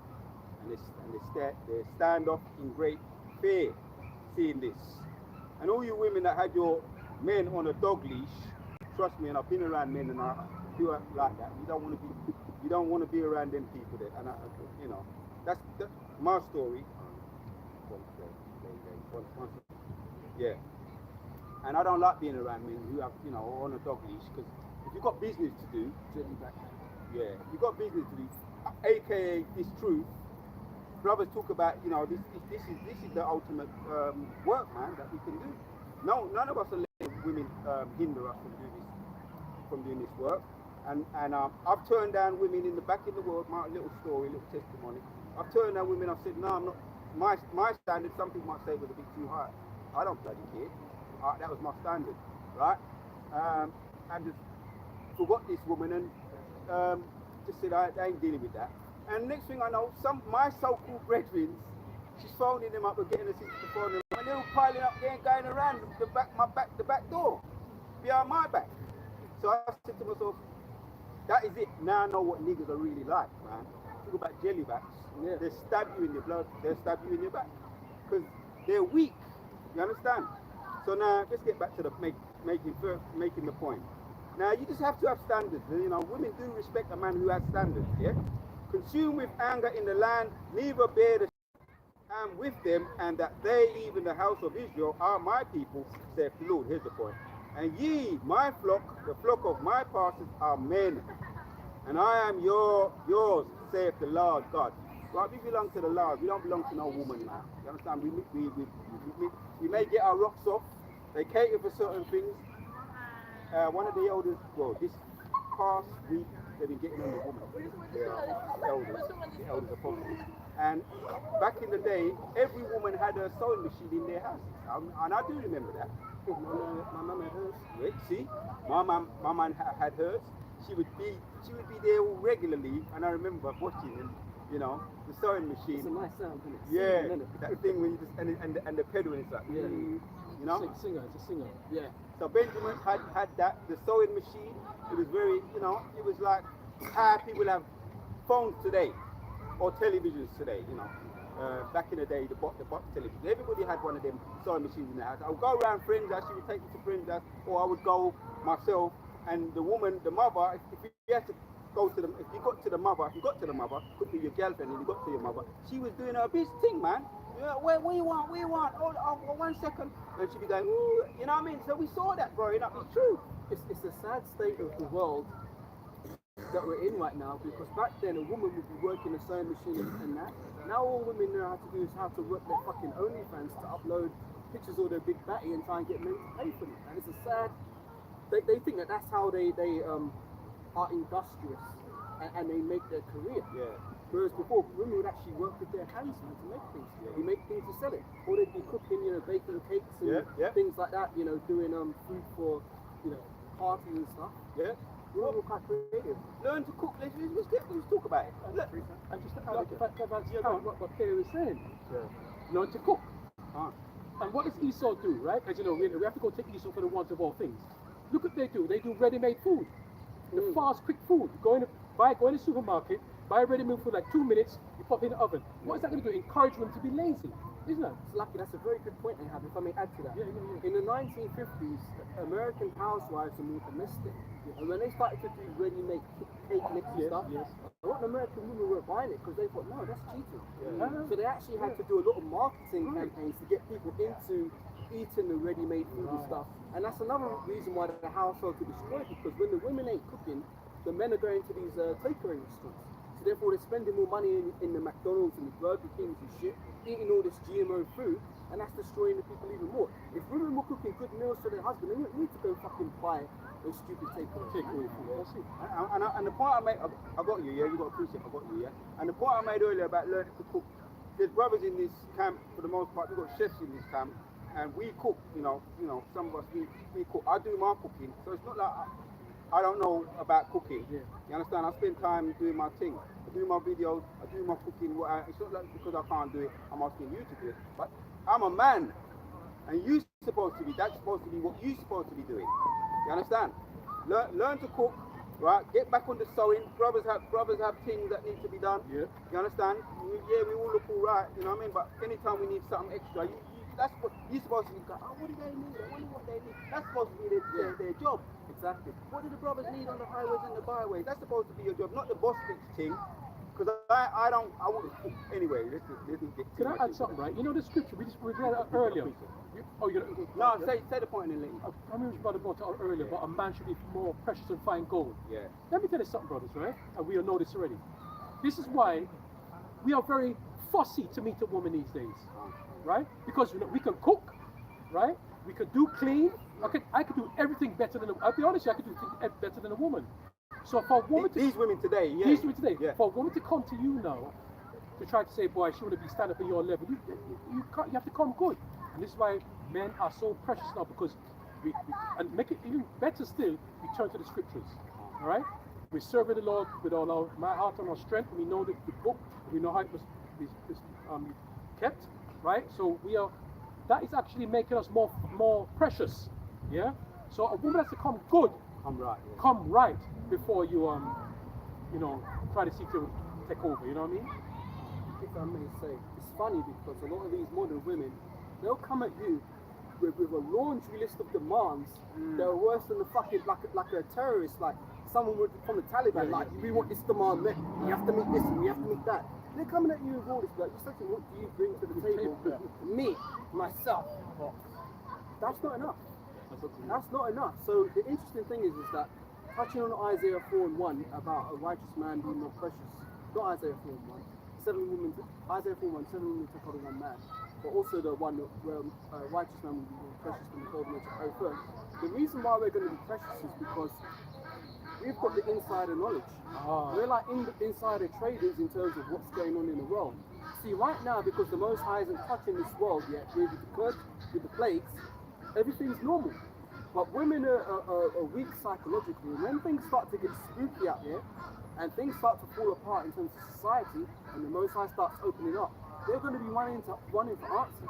They're not going to be running to flipping TV fakes and creep low for your dollar. They're going to be looking for real, solid answers, and the only men who are going to have that are the men of the Lord. That's why we're going to be precious. Kind of past the point of the piece that I had, but I've got another one to back up what Caleb's bringing up. Isaiah 32:2, and a man shall be as an hiding place from the wind, and a covert from the tempest, as rivers of water in a dry place, as the shadow of a great rock in a weary land. Yeah, I'll break it down. That's the point, man. We're going to stand out more and more and more as the more this this system starts to deteriorate, right? Because they're showing the skirts have been lifted up to the E. The skirts have been lifted up to the E. And I want to just land back on that point you made about the ready-made meals when they started to introduce that.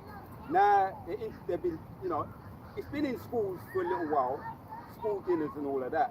But now you've got these ready-made meal lunch boxes, what they make in supermarkets and those places. The children, they give them to children so that they can take it to school. And they're finding now one of the elders, our elders, big brothers over there in America, Gms Vegas sit-downs, was talking about it. They're finding lead in a lot of these boxes, these lunch boxes. So we talk about lunch boxes, we talk about foods. The women are supposed to be, that's why I'm spending more time. I know Ezekiel 4 is always in play, but I'm spending more time in the kitchen. You understand? Because you have to be mindful of what they're doing to the food. Now they're throwing the kitchen sink. So your children, he made the point that the children are going to grow up, the next generation so-called Z, are going to grow up. Their lifespan is going to be half the size of our lifespan. It's always been getting shorter because they're putting they're throwing the kitchen sink now, trying to get the main people that they're trying to get is Yashua, the so-called Israelites.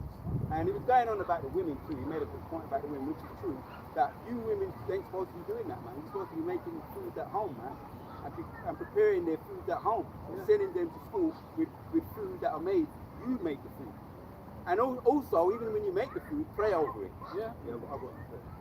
So like, just to add to your point, because you were saying they've got lead in the ready meals, I also read an article this week that they were saying that they were testing certain packaged foods, and they're finding traces of how do they call it?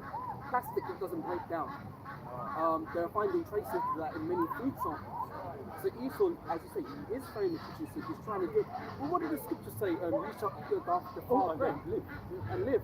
So we've been eating poison for years, man. And we're still living, but that's the blessing that the Most High put on us. But we're in this hell, you can't find good food here.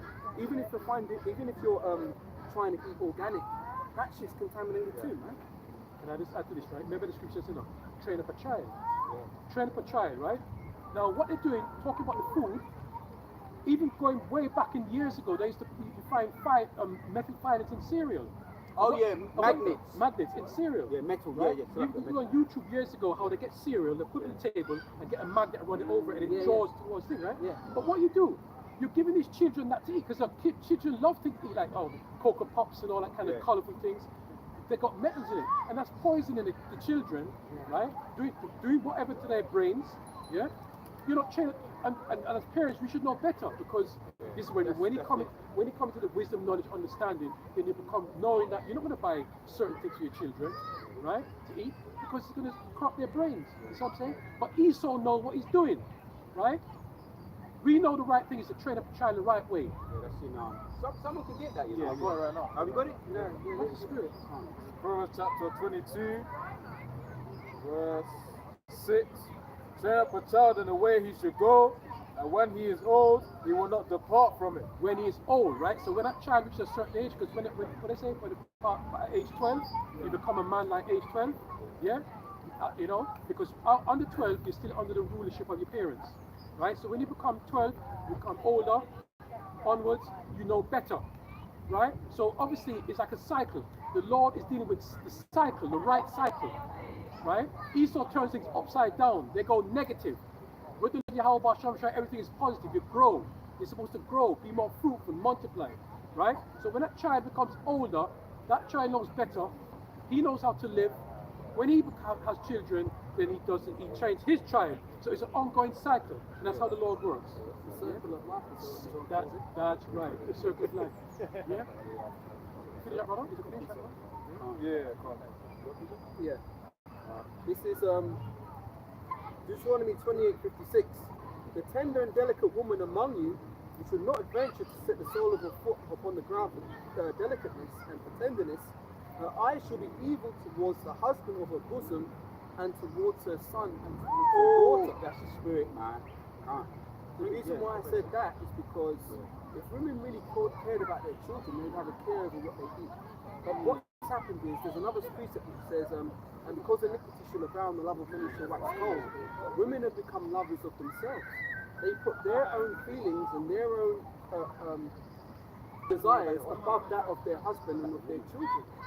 And that's where the priorities are all out of whack. Because if these women were actually compassionate, they would care for their children, and they'd be like, you know what, man, I'm going to make sure my child's not drinking drinks with aspartame or these fucking sweetness because I actually care about the health of my child. That's why so many of these idiots get their child to take the shot, thinking that they're doing good, really they're doing evil. Yeah. But because the woman, she's so damn lazy herself, she's actually drinking herself. Yeah. You know what I mean? Because I remember back in the day when I was younger, we used to have a thing called lemonade, right? And back then, I know sugar's not really good anyway, but back in the day, sugar was much better than the sugar now. Yeah. Do you know what I mean? And back in the day, we used to get water, right, and mix it, squeeze some lemon in it, and some sugar, and we call that lemonade. Homemade lemonade. And we used to grow up on that, we loved it, put it in the fridge, chill, we used to love that. But now, as Kelly said, they put an aspartame in it and all that kind of, all that kind of chemicals in it. Yeah, which I've been to, you know, before, when I was going to lectures with Dr. Sebi and his understudy, Layla Africa. And then I had some students with me, and I wanted us to come and say, let me keep it now. So when he's doing his lecture after us, I approached him, asking about it after. So that causes MS. You know when you see someone with MS and multi-neuron disease? So you have to be careful what you put. Okay, Ezekiel 4, but it doesn't mean just go wild. Oh, the Most High is going to take it from me. Sometimes the Most High let you get a little slap. just to put you on track a bit about your food, or you have some brothers may have diabetes. What's the other thing? Sugar diabetes. Some other things what they get. High blood pressure. Because you have to be the scientist. If I want to say that word, in control of your kitchen, in your house, in your temple, your body. We don't smoke. We don't smoke, but there's certain things that, like I say again, everybody must have a certain standard. We're not like the Eve, because you mentioned that they don't love it, and ultimately he don't love his own children, because when we was going to school, and I remember eating chips every day and cooking all kinds of rubbish, right? I think back, and their children are at the school, the dinner ladies' children are at the school, and they know the rubbish that they're giving them. Their own children, man. Think about it. That's your own children. That's why Jamie Oliver had this. Oh, you're stepping in. He's a heathen, forget him. Right. But I just use him as an example. Some say he might be a Jake. Jamie Oliver. He's saying you got to put nutrition in your food and all of that. They knighted him for, trying to look after the people's food. The young children. You must love your little children, but you don't love your little children. You're feeding them junk. You understand? In the schools that you say you want them to go and come home and learn and be in one piece. Yet you don't cater for them in the kitchen. Right. Catering for them in the kitchen is important. Now, we're not about being perfectionists, because brothers talk about it. You can have your little thing. You understand? Every now and then, whatever your thing is, every now and then. But you have standards. Like, sometimes I set a little chore for myself and say, right, because I abstain from this, I'm going to give myself a little treat here, there. It's your standard. And the most I can look at that and say, okay, I like that.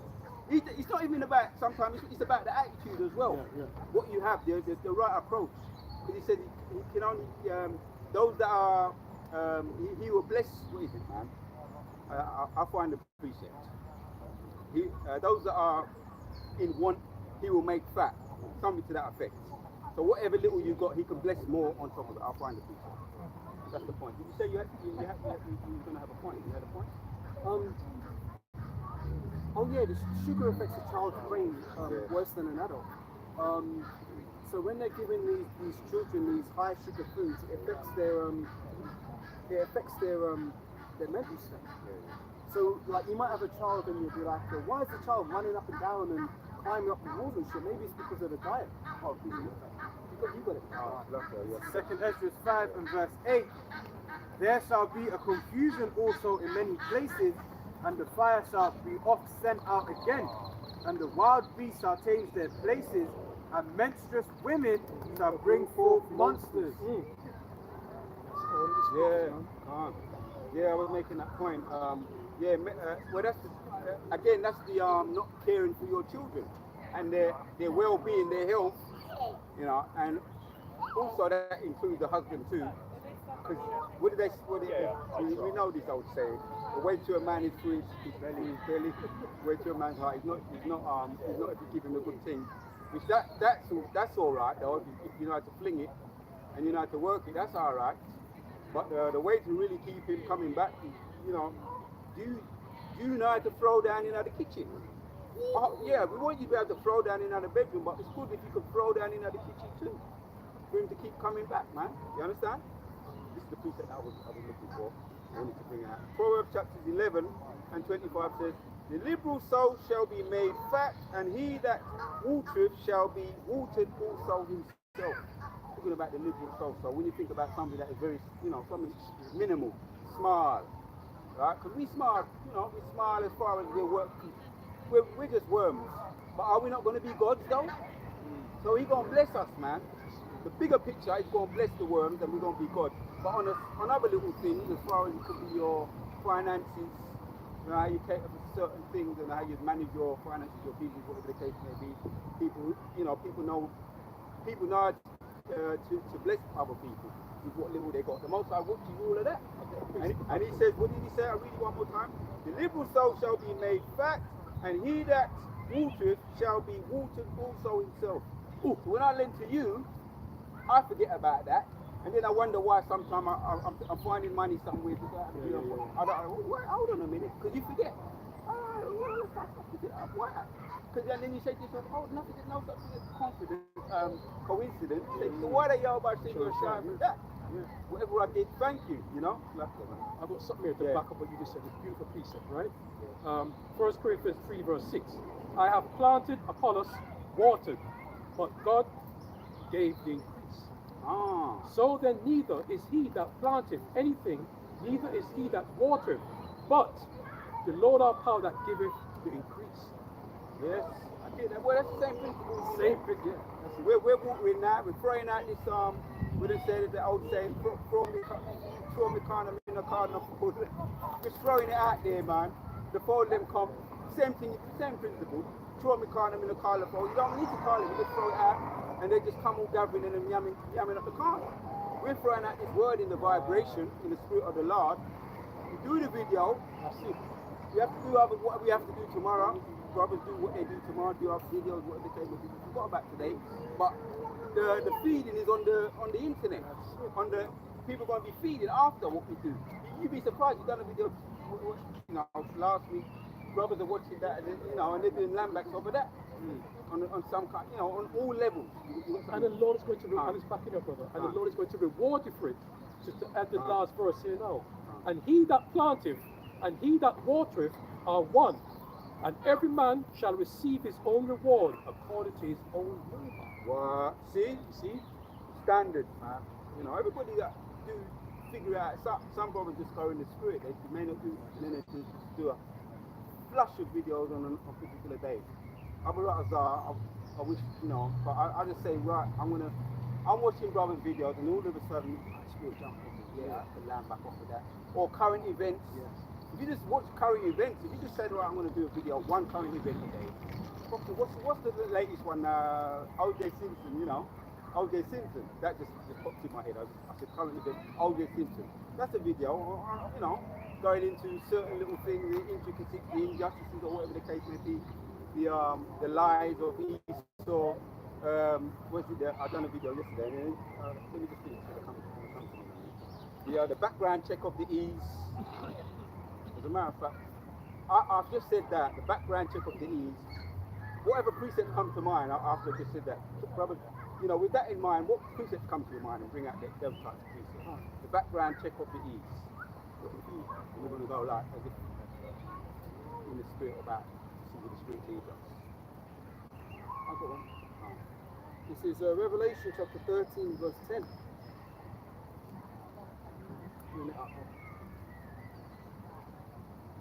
Revelation 13 verse 10, talking about the background check of Esau. He that leadeth into captivity shall go into captivity, and he that killeth with the sword must be killed with the sword.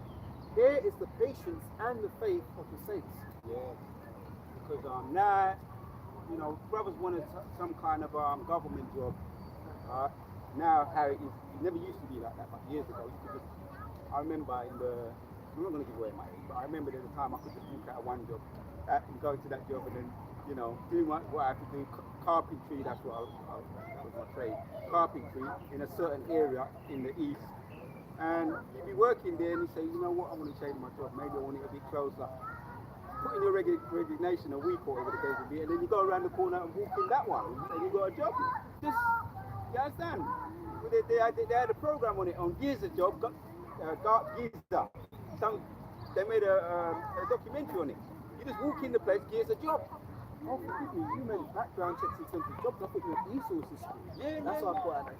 Yeah, that's one point. That's what I wanted. Because now, I'm saying that to say, they give you a back. If you want a government job, like if you want to work for the police or any kind of security job, a teacher, because of the pedos and all of that. Yeah. They rightly so, they give you a background check. Rightly so. You understand? Because there's so much crime, and that's rightly so. So what stops E? What makes you think I should trust you? You understand what I'm saying to you? Surah 12 and 10, never trust thine enemy. Someone knocking on the door, I'm a door salesman. Have you got your ID, please? Thank you very much. Scrutinize up, mud up the pot. Yeah. Because now you've got people phoning you up now because of this, what they're calling it, fraud.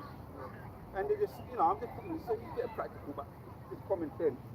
Oh yeah, really? You want my my bank details? Yeah. And old people still fall in for it. Yeah.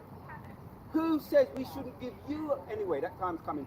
Brothers have got precepts. Brother, yeah. Second Thessalonians 3 verse 2.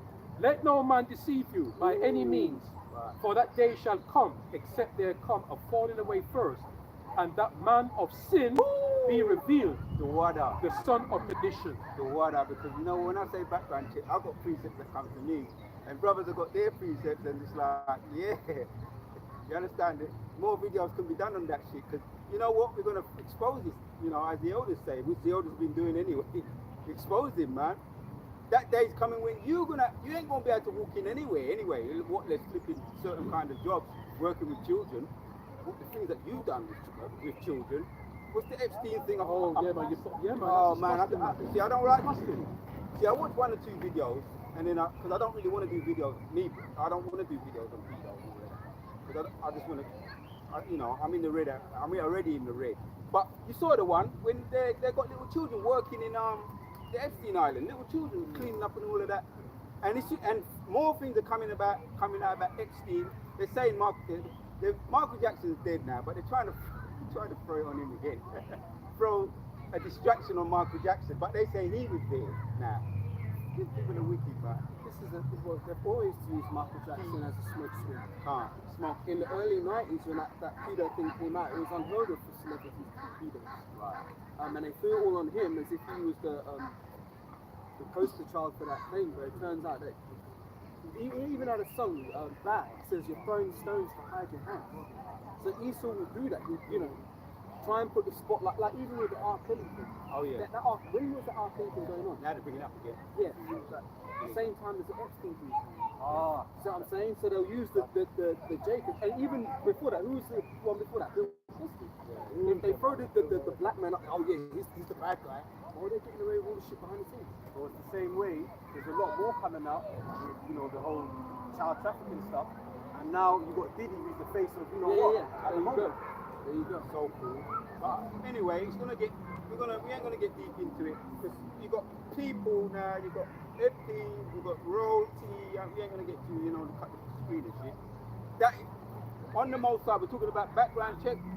Let the Most High do what he's gonna do. He's gonna reveal everything. Right? Yeah, appreciate it. Jeremiah 49 and 10. But I have made Esau bare. I have uncovered his secret places, and he shall not be able to hide himself. His seed is spoiled, and his brethren, and his neighbors, and he is not. Yeah. So yeah, let the Spirit of the Lord do what he's doing. He's revealing, the time of revealing, man. Revelation, the word to reveal, calling an account to. You know what I mean? To open up for people to see. Right? Talks about read it again. Jeremiah 49 and 10. Yeah. But I have made Esau bare. I have uncovered his secret places, and he shall not be able to hide himself. His seed is spoiled, and his brethren, and his neighbors, and he is not. And you know what I just say? It actually is specific. He said his name Esau, right? And who's the son of perdition? You see? So it's been specific here who we're dealing with, because we know that Esau, Edom is the devil. Have you got that word on hand? Perdition, son of perdition. That correct word there. You can go and look up that Oh, word. Salakia, brother, yes. It means destruction. Destruction, Salakia. I'll look it up. Oh, that's yeah. Yeah. Because I just looked at, I was watching a little bit. We're talking about, I'm not going to go, you know, the old guy thing, but he was what they say he died of cancer, 70s. Huh? They called him the juice. They would have called him. When he was in his sporting days, they called him the juice, innit? Yeah, and so, yes, you can't. So there's no such thing as super niggas, right? Well, I heard that word before. He was a super nigger. How was he able to come from where he came from within the 25 years? Anyway, we're not going to go into it. But I remember when he got found not guilty, man, and I had to deal with what I had to deal with. But anyway, one woman came out on CNN and she said, well, he wasn't actually innocent, but he was found innocent by the court, the jury in the court. So that's a direct contradiction to what they've been saying when it comes to, I was just saying this to myself, when it came to Trayvon Martin and Michael Johnson and all those others. The jury's found the police officer not guilty, and Trayvon Martin the same, it's all the juries. So they contradict themselves. So ain't you going to go by what the jury says? Well, you show that you don't really care about the jury. Because you said he was he was found innocent by the jury, but it doesn't matter. He was guilty, but the jury found him innocent. So in other words, they're throwing it out the window. It doesn't make. So in other words, the jury don't mean shit when it's not in your face. But understanding my well, let's get it. But first of all, OJ did kill his wife. I mean, to do some research, I mean, it's pretty obvious he killed his wife and her husband. But the interesting thing about that is that it was actually lawful according to the scriptures because she was cheating, she was committing adultery. But in this world's eyes, it's just murder. But he got away with it because he had Wally Cochran defending him. And some racist police officers that are known, and they had it on record that he was calling, he said the N-word. They used that. Yeah. So they fucked up their case. OJ got off. Yeah. So, but the funny thing is that he won the trial. So according to Esau's law, they shouldn't have been able to accuse him of anything again pertaining to that crime. Same with Michael Jackson. He won his case, but they still, even now, they're trying to do, going back, finding Neverland Road. People coming out saying, yeah, he did this and he did that, making up lies about it, man. But hold on, when back to O.J. Simpson, they were still not satisfied because although you got the case, what they got him on pictures, civil pictures, yeah, and the woman who, the judge who judged him, you could tell she was getting him because they didn't get him last. That's it. So they didn't want to give up. And they got him the charge of 90. But another thing as well, as you kind of touched on it, that Nicole B, his wife, wasn't no angel. Like he always tried to take the evil on him. Exactly. As some angel, some saint. saint. Some innocent, And as well as she was, she was an adulteress, right? She was also linked up with a lot of what they call these people, them drug dealers and all of that. The Mexico's calling them the cartels. Cartels. So that some people say what you said, and some people say she was involved with some of the cartel, and the way that they kill, they do Colombian nectar. They do sever the head. So there's different. I would say there's different opinions on whether we did it or not. But it goes, I'm not going to. There's most sides to judge. But what Elder said, what Elder Apostle Tahar said, and I'm just going to talk about what he said now.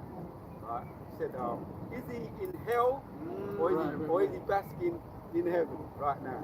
Now I'm just going to leave it like that. He put it to the purple people, and we know where he is right now. Do you want to give the answer for all these? Yeah, we know. All right, yeah, elaborate, edify. I've got a precept here. Bring it out. You bring out yours first. All right, to back up the point. Proverbs 30 and 20. Such is the way of an adulterous woman. She eateth and wipeth her mouth and saith, I have done no wickedness. Yeah. So she was an adulterous woman, and if he did do it, which he did write a book, he said, I don't really want to, and the people, he don't like taking L's anyway, whether he did it or he didn't do it. He don't like to lose anyway. It's an arrogant answer. Because it's the white supremacy, I'm white and I'll say so. But he said if he did do it, this is what he would have did. And he because they actually stopped a lot of his money, his income coming in, that was his get out of jail card for him to make more money on it. They say that was like a slap in the face to them. But they stopped all his other incomes coming in, so he made money off something that he allegedly did. And he wrote a book on it, and there you have it. The reason why I say you did it is because years ago I did some research on my own looking into the case and the whole history of it. And the evidence against him is damning. And the manner, the killing was pretty brutal and stuff. But I personally think he did it. But the question that Apostle Tahar asked, is he in heaven or is he in hell? Here's the answer. Job 3 and verse 17. It says there, the wicked cease. Yeah, it says there, the wicked cease from troubling, and there the weary is at rest. So that's talking about the spiritual realm. Because when you die, you go before the throne of the Heavenly Father, and he'll tell you, yeah, look, man, yeah, you did this, you did that, whatever. When you come back on the earth next time, you're going to live, 35 years, and I'll get you hit by a truck or something. Your judgment will be pronounced, and then you chill in the spiritual realm for a period of time, 3 to 4 generations, and you come back on the earth in your nationality. But the question of where OJ is now, he's in the spiritual realm, and it says there the wicked cease from troubling. So Edomites are good up there too. Yeah. Queen Lizzie, Jacob Rothschild, they're sitting down breaking bread with who's the recently good at that? OJ Simpson, Evelyn Rothschild. They're all sitting there laughing and joking, being good together because the wicked cease from troubling in the spiritual realm. Everybody's at peace up there. So even his old wife, she's probably still up there because not 3 to 4 generations she died. He's probably laughing and joking with her too. And he's in the knowledge that when he comes back on the earth, he's going to just be a regular nigger. They're not going to be calling him, well, they might be calling him the juice, but He's in his right mind. he's just going to be a regular Jake in the kingdom. You know, you weren't in the truth, you weren't of the elect, you're just a regular nigger. And the funny thing is that there's nothing new under the sun. So, this is a bit deep, but talking about reincarnation and stuff like that, sometimes the things that play out, the things that played out before in another lifetime. So that whole situation with him and his wife and whatever went down, it's possible that they, in previous lifetimes, had similar, you know, occurrences. Anyway, back to you. He came back in his lot, and he's continuing in his so he's in his right mind. He's now acquitted of that, right? And if he was, and even if he was, even if he did do it, he was acquitted. He's now definitely wages of his sin. So and it's also lawful. Going back to the scriptures, it's lawful to do that. Just to back up the point, I said that it probably could have happened in another lifetime. This is Ecclesiastes 1 and 9. The thing that has been, it is that which shall be, and that which is done is that which shall be done, and there is no new thing under the sun. That's a beautiful precept, right on the point, man. And that kind of that should be very scary in the sense that the magnitude of the Most High's judgment and the depths of his game plan. People talk about 4D chess, right? That's not 4D. That's realms that your mind can't even fathom of the intricacies of how the Most High does things, man. Mind blowing. And that should put you in fear of the Most High and in awe. So we've come back in our lot. You understand? We've come back in our lot, and for those of us that if we were prophets, Abu Ratazar, the hopeful elect, we were prophets in our previous lives. Whether we were martyred, however, whatever the case may be, potentially, we could be martyred coming around again. My particular wish and hope is that whatever the Most High's plan is for me, let it play out. You know what I mean? Then to Esau, this is Isaiah 47 verse 10. For thou hast trusted in thy wickedness, thou hast said, none seeth me. Thy wisdom and thy knowledge they have perverted thee. And thou hast said in thine heart, I am, and none else besides me. Yeah, that's that background check, because we're going to keep it in his face, because I like the way that he likes to mention of Michael Jackson, he mentioned P. Diddy, he mentioned R. Kelly, whether they're distraction, Bill Cosby, and others too that they've just put out there and they're rubbing it in your face. Oh, I remember who was talking about Nancy Grace before that time. Yeah, we tried it in the TV. He said before we had access to all these social medias where we could just do our own research, right? There was this woman called Nancy Grace, and she was covering the Trayvon Martin thing. And everything is of their media, and you got to swallow and take everything. We take their side because there's no other angles to look at. You can only think about what you may think might happen. The Trayvon Martin incident, fighting over the what those things, the smarties sweets or whatever things were, with that guy, that guy, he was fighting with him in the shop. In that shop, and the guy followed him, and Trayvon Martin was supposed to be the aggressor. The guy he didn't know the guy had a gun, but he was saying Trayvon Martin, the story that was out there years ago. I don't know any different from now. I don't look back at it, but I'm just making a point that the guy that followed him, supposed to be half Jewish, what his name? Yeah, look it up. But he followed him from the shop and he had Smarties in his hand, or them Smarties, them colourful Smarties. Skittles. And he said someone's following me. He found up his girl, and the guy was following him because he looked suspicious. Just simply because he looked suspicious in a residential area. And then he said, I'm gonna lay into it, because a young man, George Zimmerman. So he laid into him, and George Zimmerman got out the gun and just drilled him with a gun, a couple of shots. He said, I believe it now. And then you heard his story that they labelled him as a criminal, and the hoodies, because I was going to the Kingdom Hall then, and they said about wearing bloody hoodies. There was a stereotype about black men wearing hoodies. So if you went into a shop, you had a hoodie on, you know what I mean? There's like a stereotype straight away. Oh, well, you might get shot. That's the thing, because it was a case, they called it a case study, especially over in America. with Trayvon Martin, the black man with the hoodie on, the case study, and they use that to try and stereotype other potential black men. So they use that. So that's the point. We're bringing out the criminal record now. UEs, man. There's also someone read the last piece. Read it again. Isaiah You're 47 rubbing verse it in your 10. face. That's what I'm saying. Isaiah 47 verse 10. For thou hast trusted in thy wickedness. Yeah. Thou hast said, none seeth me. Thy wisdom and thy knowledge it hath perverted thee. And thou hast said in thine heart, I am, and none else besides me. Yeah. They've trusted in their wickedness and they said no one sees them. But what, you forgot about the angels, right? The chariots. 10,000 times by the sun. Yes. And he mentions that in there's thousands and thousands and thousands upon thousands of eyes, the Most High's angels. And in Zechariah, is it 5 and 4 or 4 and 5? He's watching over the houses of the feast, which is Babylon and America. That the eyes of the Lord watching you. You ain't gone underneath the radar. So we know that you're the criminals, the real criminals of the earth. That's why you come with little brothers, young man's videos on YouTube, because you're worried about your criminal record being exposed to the whole world. Which even bring it in Luke 12 verse 2.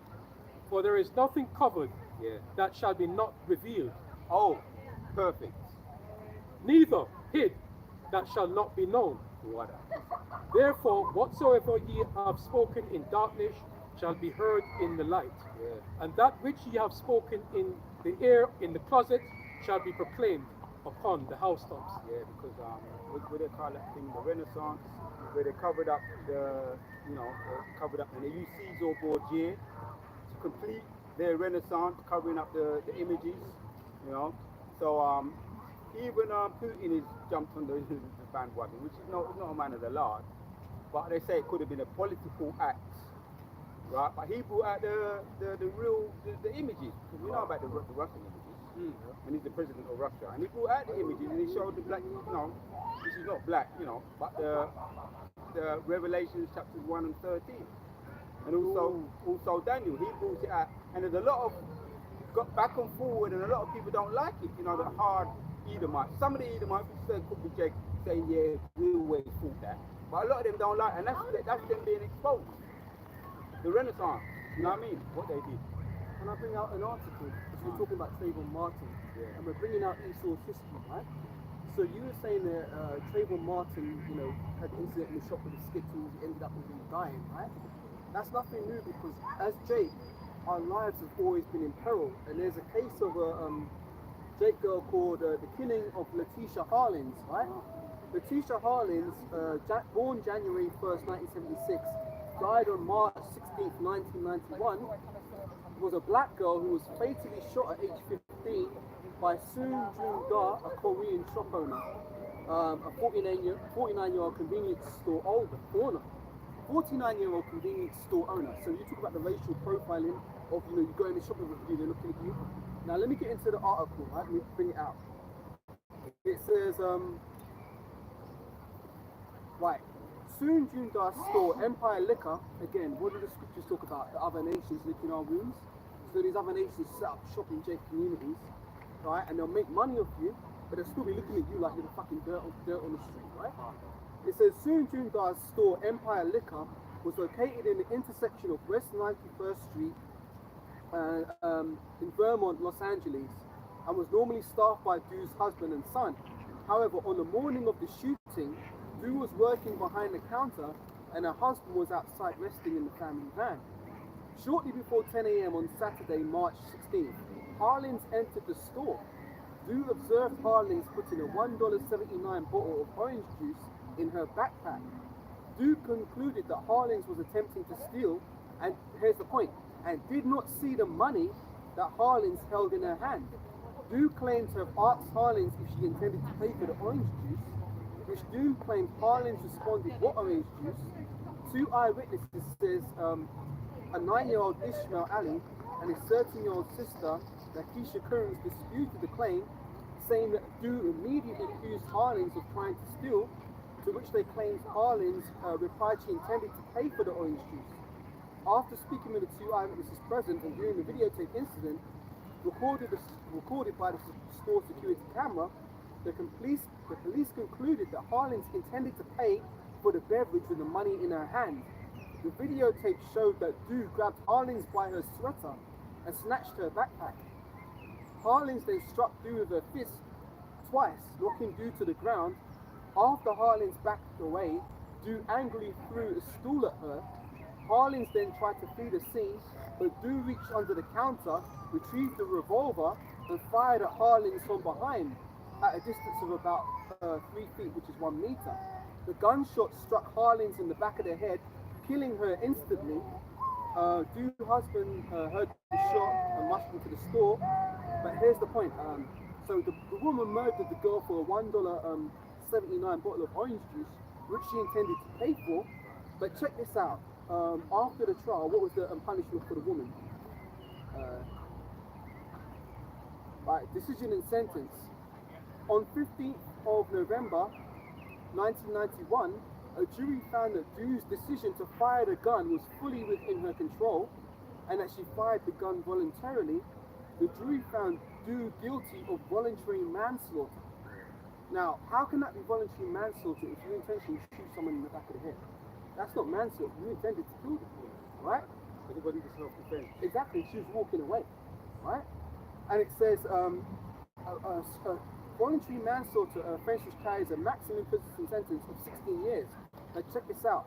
However, the trial judge, Joyce Carlin, sentenced Du to 5 years probation, 10 years of suspended prison, and 400 hours of community service, and a payment of $500 in fines for funeral costs. So that's what I've got to say on it. Yeah. No, because you brought that up because now where I was, I'm not say too much about things exactly, but in Bethlehem around East End, there was a young guy that was, as a young person, what you do, you might want to climb trees and all that. But he was in the East End, right? Especially in the 80s, in the late 80s, early 90s, racism. You understand? Any excuse they could, if they could get hold of ya, they call it follow ya, black boy, little black boy. But anyway, he was picking pears off of on a wall of a garden. The garden branches were coming over the wall, and he was picking pears, and he got and the East End, one of them East Enders. If you heard about East End, like some of them real East Enders, shot him dead, and he died for picking pears. He was all up in the leaves of a tree, little black boy. So there's that story. There's a lot of other stories. We're talking about the uncovering the going into the criminal record of these leads. Even it's like going back further. What's that guy they beat to death? Even though Emmett Till. Emmett Till. Yeah, there's a lot of Emmett Tills. Same. Yeah. Like, being in the shop, the white woman said, "Oh, he tried to grab her ass." Or No, whatever. she said that he whistled at her, but I don't think he did. She said, according to what I read, that the little guy, 12 years old, whistled at her. Yeah. And she got her brothers and the Husband and the brother. Yeah. brothers, and they got him because I've done the video on it years ago. And they got him, shot him in the head, and the bullets go right through the head, and then dumped him in a river. Because you don't hear all the whole story of it. Can't, you know. So anyway, now me growing up where I grew up in the East End, right? There's a whole heap of them kind of stories there. You understand? That I saw with my, that I was, you know what I mean? Where I got away. Let me just say it like that. That I got away, right? Yeah. Most I put the spirit on me to fucking run. So lucky. It's funny you say that because So I could have been one of them statistics there. So we gonna bring it and push it up in them face. Lucky, brother. No, you got it, man, you got it. I was just gonna say it's funny because you're taking me back to my childhood. We live in a bit of a different time now. Well, I guess racism isn't what it was back then. Yeah. I remember, like, walking down the road with my brother going to play football or whatever. The guy, fucking niggas, like driving past in the car screaming and shit. And we were just children, we're like, should we even bother to go out? Should we just go back home? And it's like, yeah, it's real, man. different world. It's real. That's why I mean, we're talking about. That's why there's a certain spirit on us now. That some of us, right? There's a certain kind of, cognitive spirit, very discerning spirit, very we call it intuitive spirit. When we're talking with people, we don't see just King David. We don't just see the surface of people now. We read them. Most of put the spirit on us to read them. And other routes are when we get the new bodies, that's going to be another level. Woo, guy, we're talking about going into another level, man. So, calm.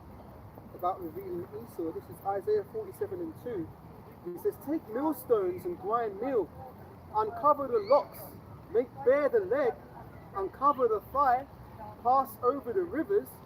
Thy nakedness shall be uncovered, yea, thy shame shall be seen. Yeah. I will take vengeance, and I will not meet thee as a man. Oh, there was some incidents where, coming up in the time of Benjamin, when Benjamin was, what's the word, man? When Benjamin, they say, what do they say? No blacks, no Irish, No dogs.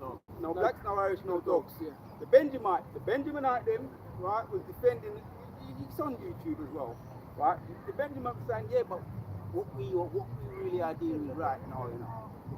If they put pork in another eye there, so you poke them in them eye. So it's all up on YouTube. The Benjaminite weren't coming with them, oh, we have to agree to get along, The Benjaminite said, we got burn on them yard now. You understand?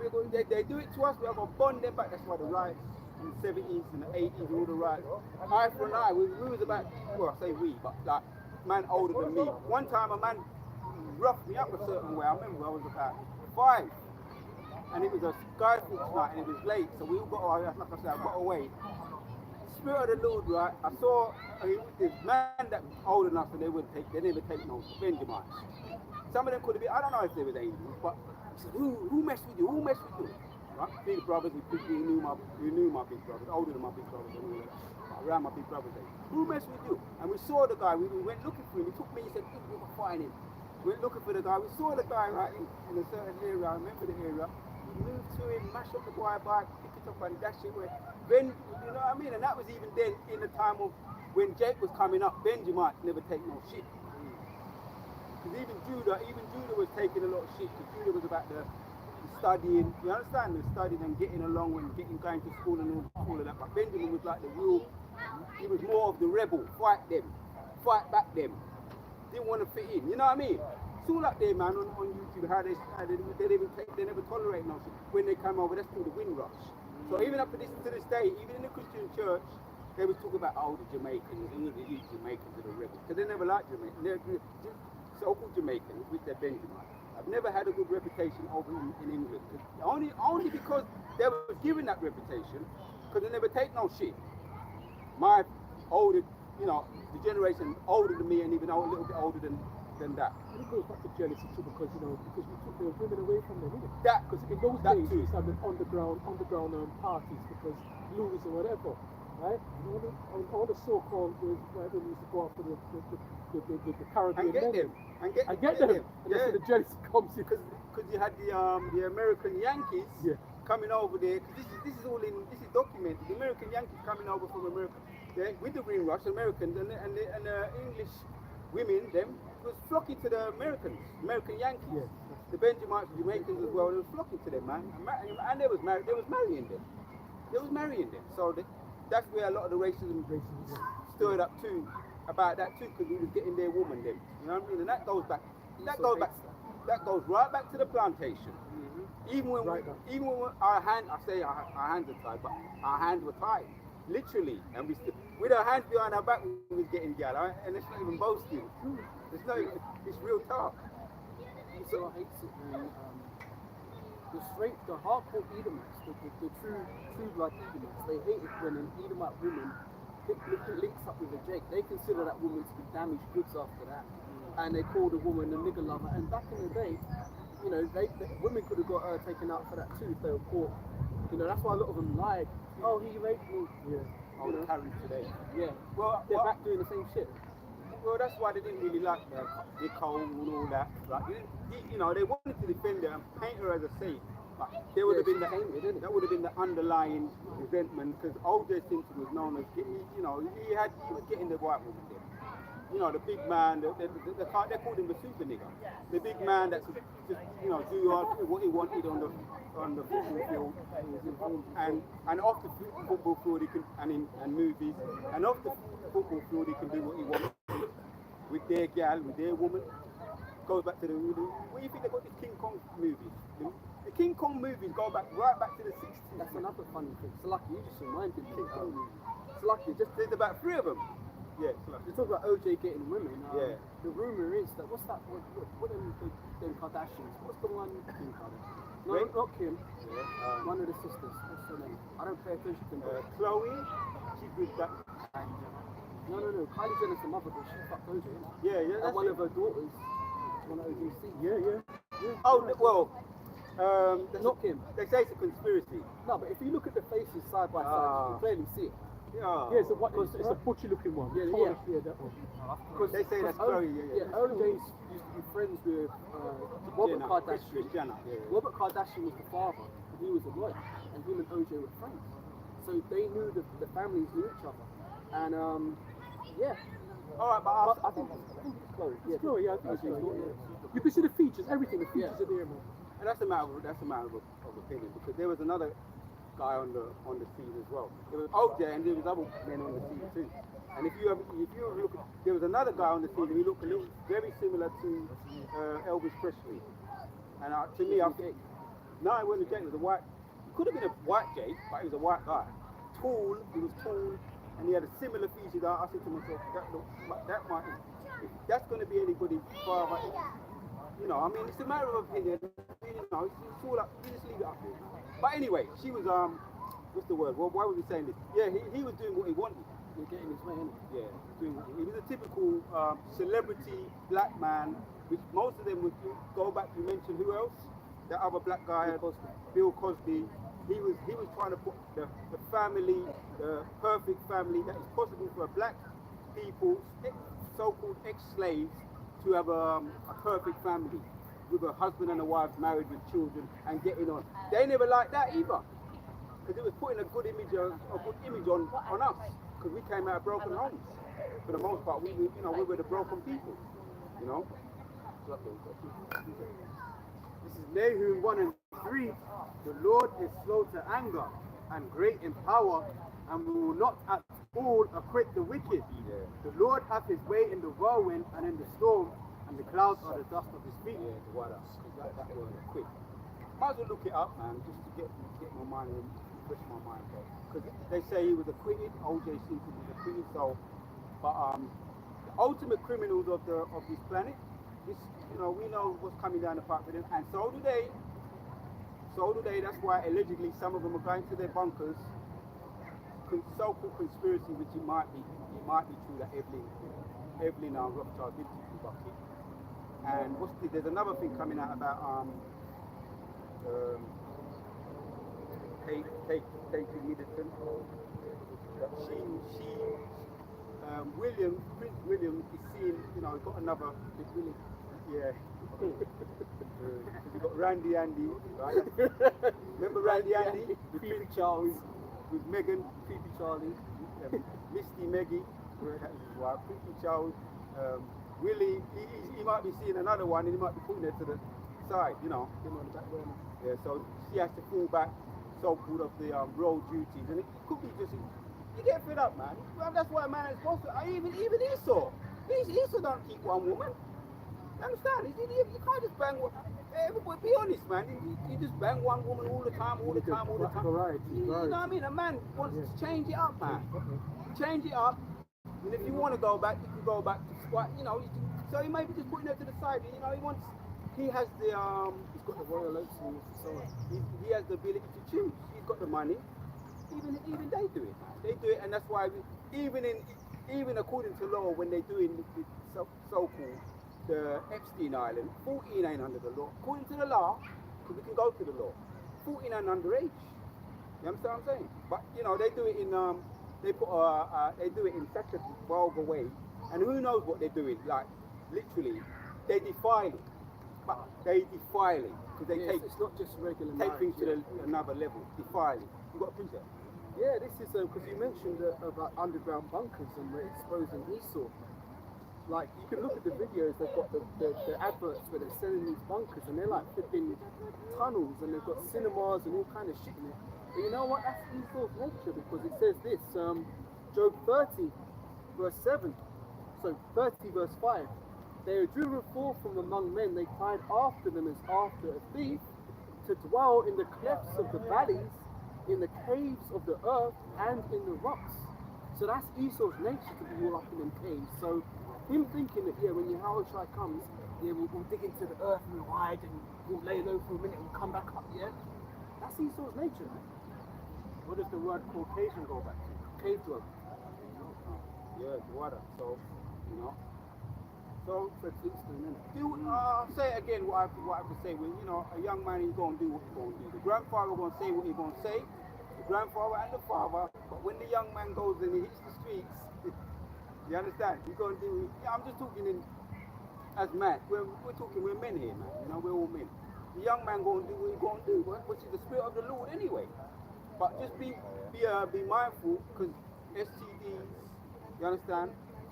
And you can question. I just lay down the law. I'll lay down the law. I'll get straight to the point. Straight.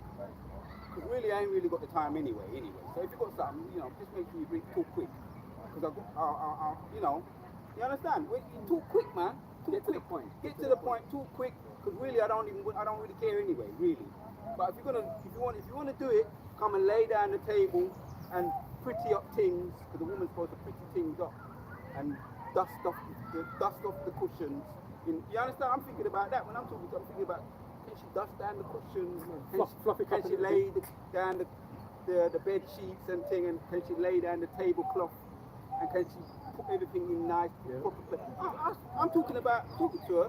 Yeah, she can get down in the bedroom, but then I'm thinking about all the other little things too. Not only that. So lucky, bro. You say something. So you're talking about a woman nice at the house and keeping it clean. Yeah. A lot of these women can't even clean their box properly. That let alone clean up your living room or your house. So there you go, man. You got to talk quick, man. We're busy, man. And the visions that I've been getting recently, we're going to be moving fast, man. You understand? We're going to have spiritual power, so we're going to be able to talk quick to us. Talk quick, man. Because women going to be lining up there, left, right, and center, trying to get with one of us. I'm just talking in the spirit, but that was how it used to be, you know. Brother, you won't be doing no talking. Remember Naomi? Yeah. Naomi and Ruth. Yeah. She followed that man around. She kept, I could do a video on it. She followed that man around. She slept at his foot. That's coming back. Because with the man of the law, but he's wealthy too. Naomi's son said, I follow you. Anywhere you go, I'll follow you. You know what I mean? You're a man of the Lord. You're an honourable man. You know what I mean? She said, where you go, she said it to his mother, to the man's mother. I brought it up, I might do a video. For the women them that don't know, because a lot of you, Titus, we read it, a lot of you ain't been educated by the older woman. That's a very good point you make there about him being an honourable man. Honour is a word that doesn't even enter into a woman's vocabulary these days. They talk about, I want a high value man, right? They talk about wanting a man who's wealthy and prosperous, but what about honour? A man that's got good morals. See, that's why a lot of these relationships aren't working, because people are looking after and for the wrong things. The scriptures say, for the love of money is the root of all evil. Yeah, but as what Brother Arias said early on, they look at the outer appearance. That's what it is. They don't look into that. Because you want a sincere man, don't you? Why you want to look at the outer appearance? You're driving a Lamborghini, and you just go for that straight away, and that's it. Shallow-minded, yeah. So let me bring this one in. You mentioned about this earlier. We're gonna be now. Yes, man's gonna be getting busy, but you know what's really gonna be on our minds, right? Because this is really, men are goal oriented. Right? Back in the day, man was about accomplishments. Woman was there when you finish your accomplishments. You was driven to do work, to build. Anyway, let me bring this one out. Ecclesiastes 35:10 says, give unto the Most High according as he hath enriched thee, and as thou hast gotten, give with a cheerful eye. Let me go on.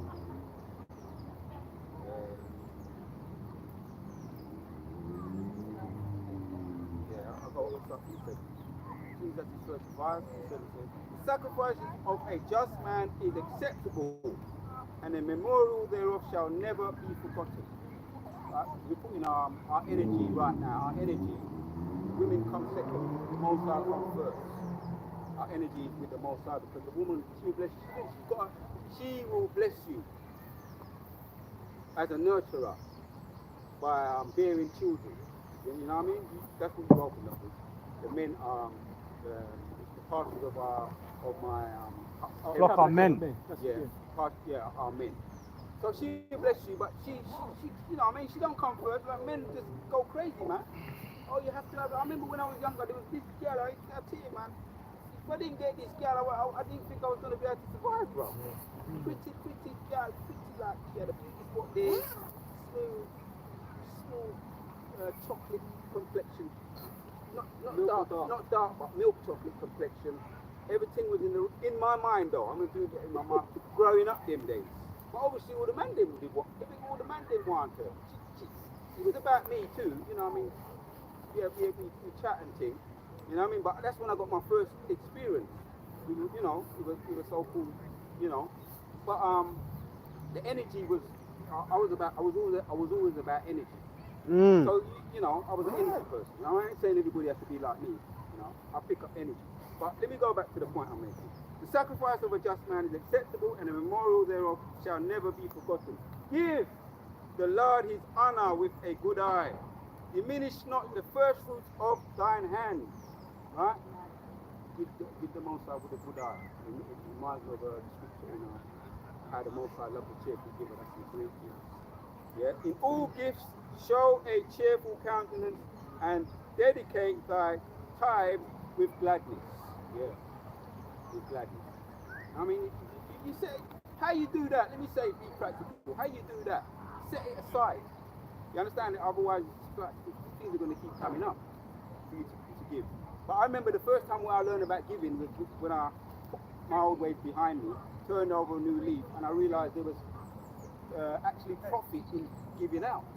There was actually profit in not just taking. Because when you grow up and you've got, you know, your upbringing is that, oh, it's a trend. It wasn't even that we needed most of the things anyway.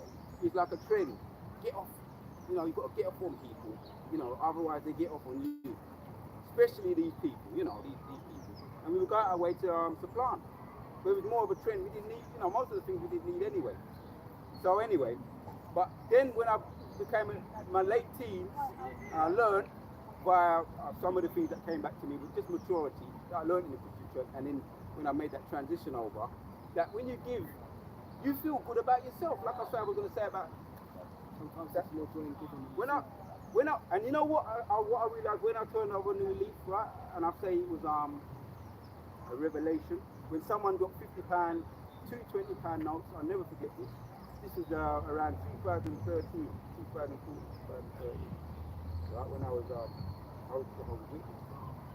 And I was being tested in there because I was coming out of a real busy shopping centre. What was it? Harbour Boots on one of them pharmaceutical shops. And a man right in front of me, he dropped two £20 notes and a £10 note right in front of me. He was talking, could have been a Jake because he was kind of lively. And then he walked out. And I said, fuck, you know, look at this, it's a gift from the most.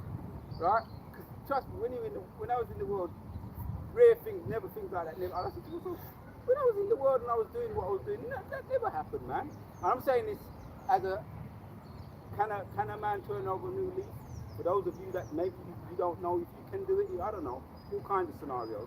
But I came out of the shop, I said, wow, man, and it was near the New Year's. We weren't celebrating New Year's, but I said, boy, New Year's, and he said, fuck. It was like a temptation for me, right? So I walked up the road, Conte was hitting me. Man, I think the man's gonna come back. And I clocked in. I used some common sense. I said, you know what, let me go back there. Let me just go back there. My conscience was hitting me. I had £50. I had money anyway. But I had an extra £50 on top. And I stood there for about 5 minutes and the man kept the Spirit of the Lord. The man came back and I saw him, he was going like that. I didn't see his front, the front of him. I saw behind him when he got the money and he walked out. So I'm thinking, all right, the man got some money, that's his problem. But then he kicked in. When I walked down the road, my conscience kicked in and I saw him coming back. And I thought to myself, that ain't him. I saw him doing that, so I said to him, I saw him going like that. And I looked in his face and I actually felt sorry for the guy, man. Because I don't think I've ever dealt with something, so it was like a situation where I actually, because when you're doing this supplanting, you don't look at people's faces, you don't give a shit. You're hardened and you think, oh, they deserved it anyway. Because remember, you could have been a spirit created for vengeance. You understand what I'm just saying, though? The Most High could have used you. Obviously, that was his movie, and you didn't. You was hard-hearted. You was brought up hard. Maybe you was a victim at one point yourself. Maybe you're on the receiving end of, national fronts. That's what they used to do. And you thought to yourself, but anyway, cut a long story short, I've never dealt with where I actually looked in someone's eyes and actually be able to still keep the money looking in their eyes. That I never dealt with that. The Most High made sure he said, I want to see you do that. I did it. And I looked in his eyes and I said, he went in the shop and then he came back out. I looked at him, you're looking for something. And I had my hand in my pocket because I knew that I couldn't get it. I couldn't keep it. I had to find it. I couldn't keep it. The Spirit of the Lord wouldn't let me. And that was a test, and I realized it because I was always kind of level-headed as a Jehovah's Witness. Even before I was Jehovah's. Anyway, we got the precepts about giving, right? So we're in the precepts, and I'm just making a little quick testimony. And I said to him, oh, this is it. This is what I'm looking for. I took the money out and I slapped him back. And he said, and I had my own money, and he said, you know what? It's kind of New Year. I would give you some, but I'm a bit broke skin at the moment. And he did. I said, don't rush it. Don't worry about it. Enjoy it. And I actually felt good that day. You know why? Because that was a mountain for me to climb. That was a mountain. Well, it wasn't a mountain, but to me, in my own head, it was. You understand what I'm saying? Because I've never did it before. I looked in a man's eye and I realized I can do it. And ever since then, scenarios were happening, and I was checking. I was watching myself too, because did I even trust myself? If that man drops dead, what would I do? You don't know until you put in that. It's ridiculous. So I was seeing people leaving their doors open, and I would go up there and I would say, you left the doors up, but you got the key in the door and all that. I would go out of my way because really maybe I had something to keep to myself too. Why I was doing the things I was doing. So let me read this again, right? Because now we're bringing it up into today. Ecclesiastes 35 and Ecclesiastes 35, I'll read it again. 9. It says, in all thy gifts show a cheerful countenance and dedicate thy time with gladness. Give it, man. Give it, forget it. And you've got brothers that just do that anyway. Brothers, especially brothers that have been among us. And they've got testimonies. You know what I mean? 10. Give unto the Most High. Right, when you do videos, you're giving unto the Most High. Oh, you done the video, I'm tired, whatever the case is. I'll come on for today, because I ain't complaining, but I'm going to need to lie down for a while after today, after the camp today, I'm going to lie down, right? But as we was talking, give unto the Most High according as he has enriched thee, because he gave me the script anyway. In the beginning. Right. In order to, yeah. That's why after all my videos, I say, what a deal, but you must have the Spirit on me to do it. As he enriched thee, and as thou hast gotten, give with a cheerful eye. Right, if I get £20, someone gives me £20, it's not my money.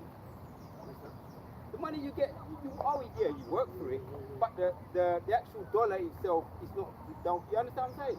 It's not really my money, it's funded by the government, So bring out your precepts. I just wanted to make that point that the Most High, he notices when you give, and you may forget when you give, but he's taking a note of it. There's a piece of text, a little short story, I'll bring it out. Luke 19, starting with verse 1. And Yahushua passed through Jericho, and behold, there was a man named Zacchaeus, which was the chief among the publicans, and he was rich. And he sought to see Yahushua, who he was, and he could not for the press, and because he was of little stature. And he ran before and climbed up into a sycamore tree to see him, for he was to pass that way.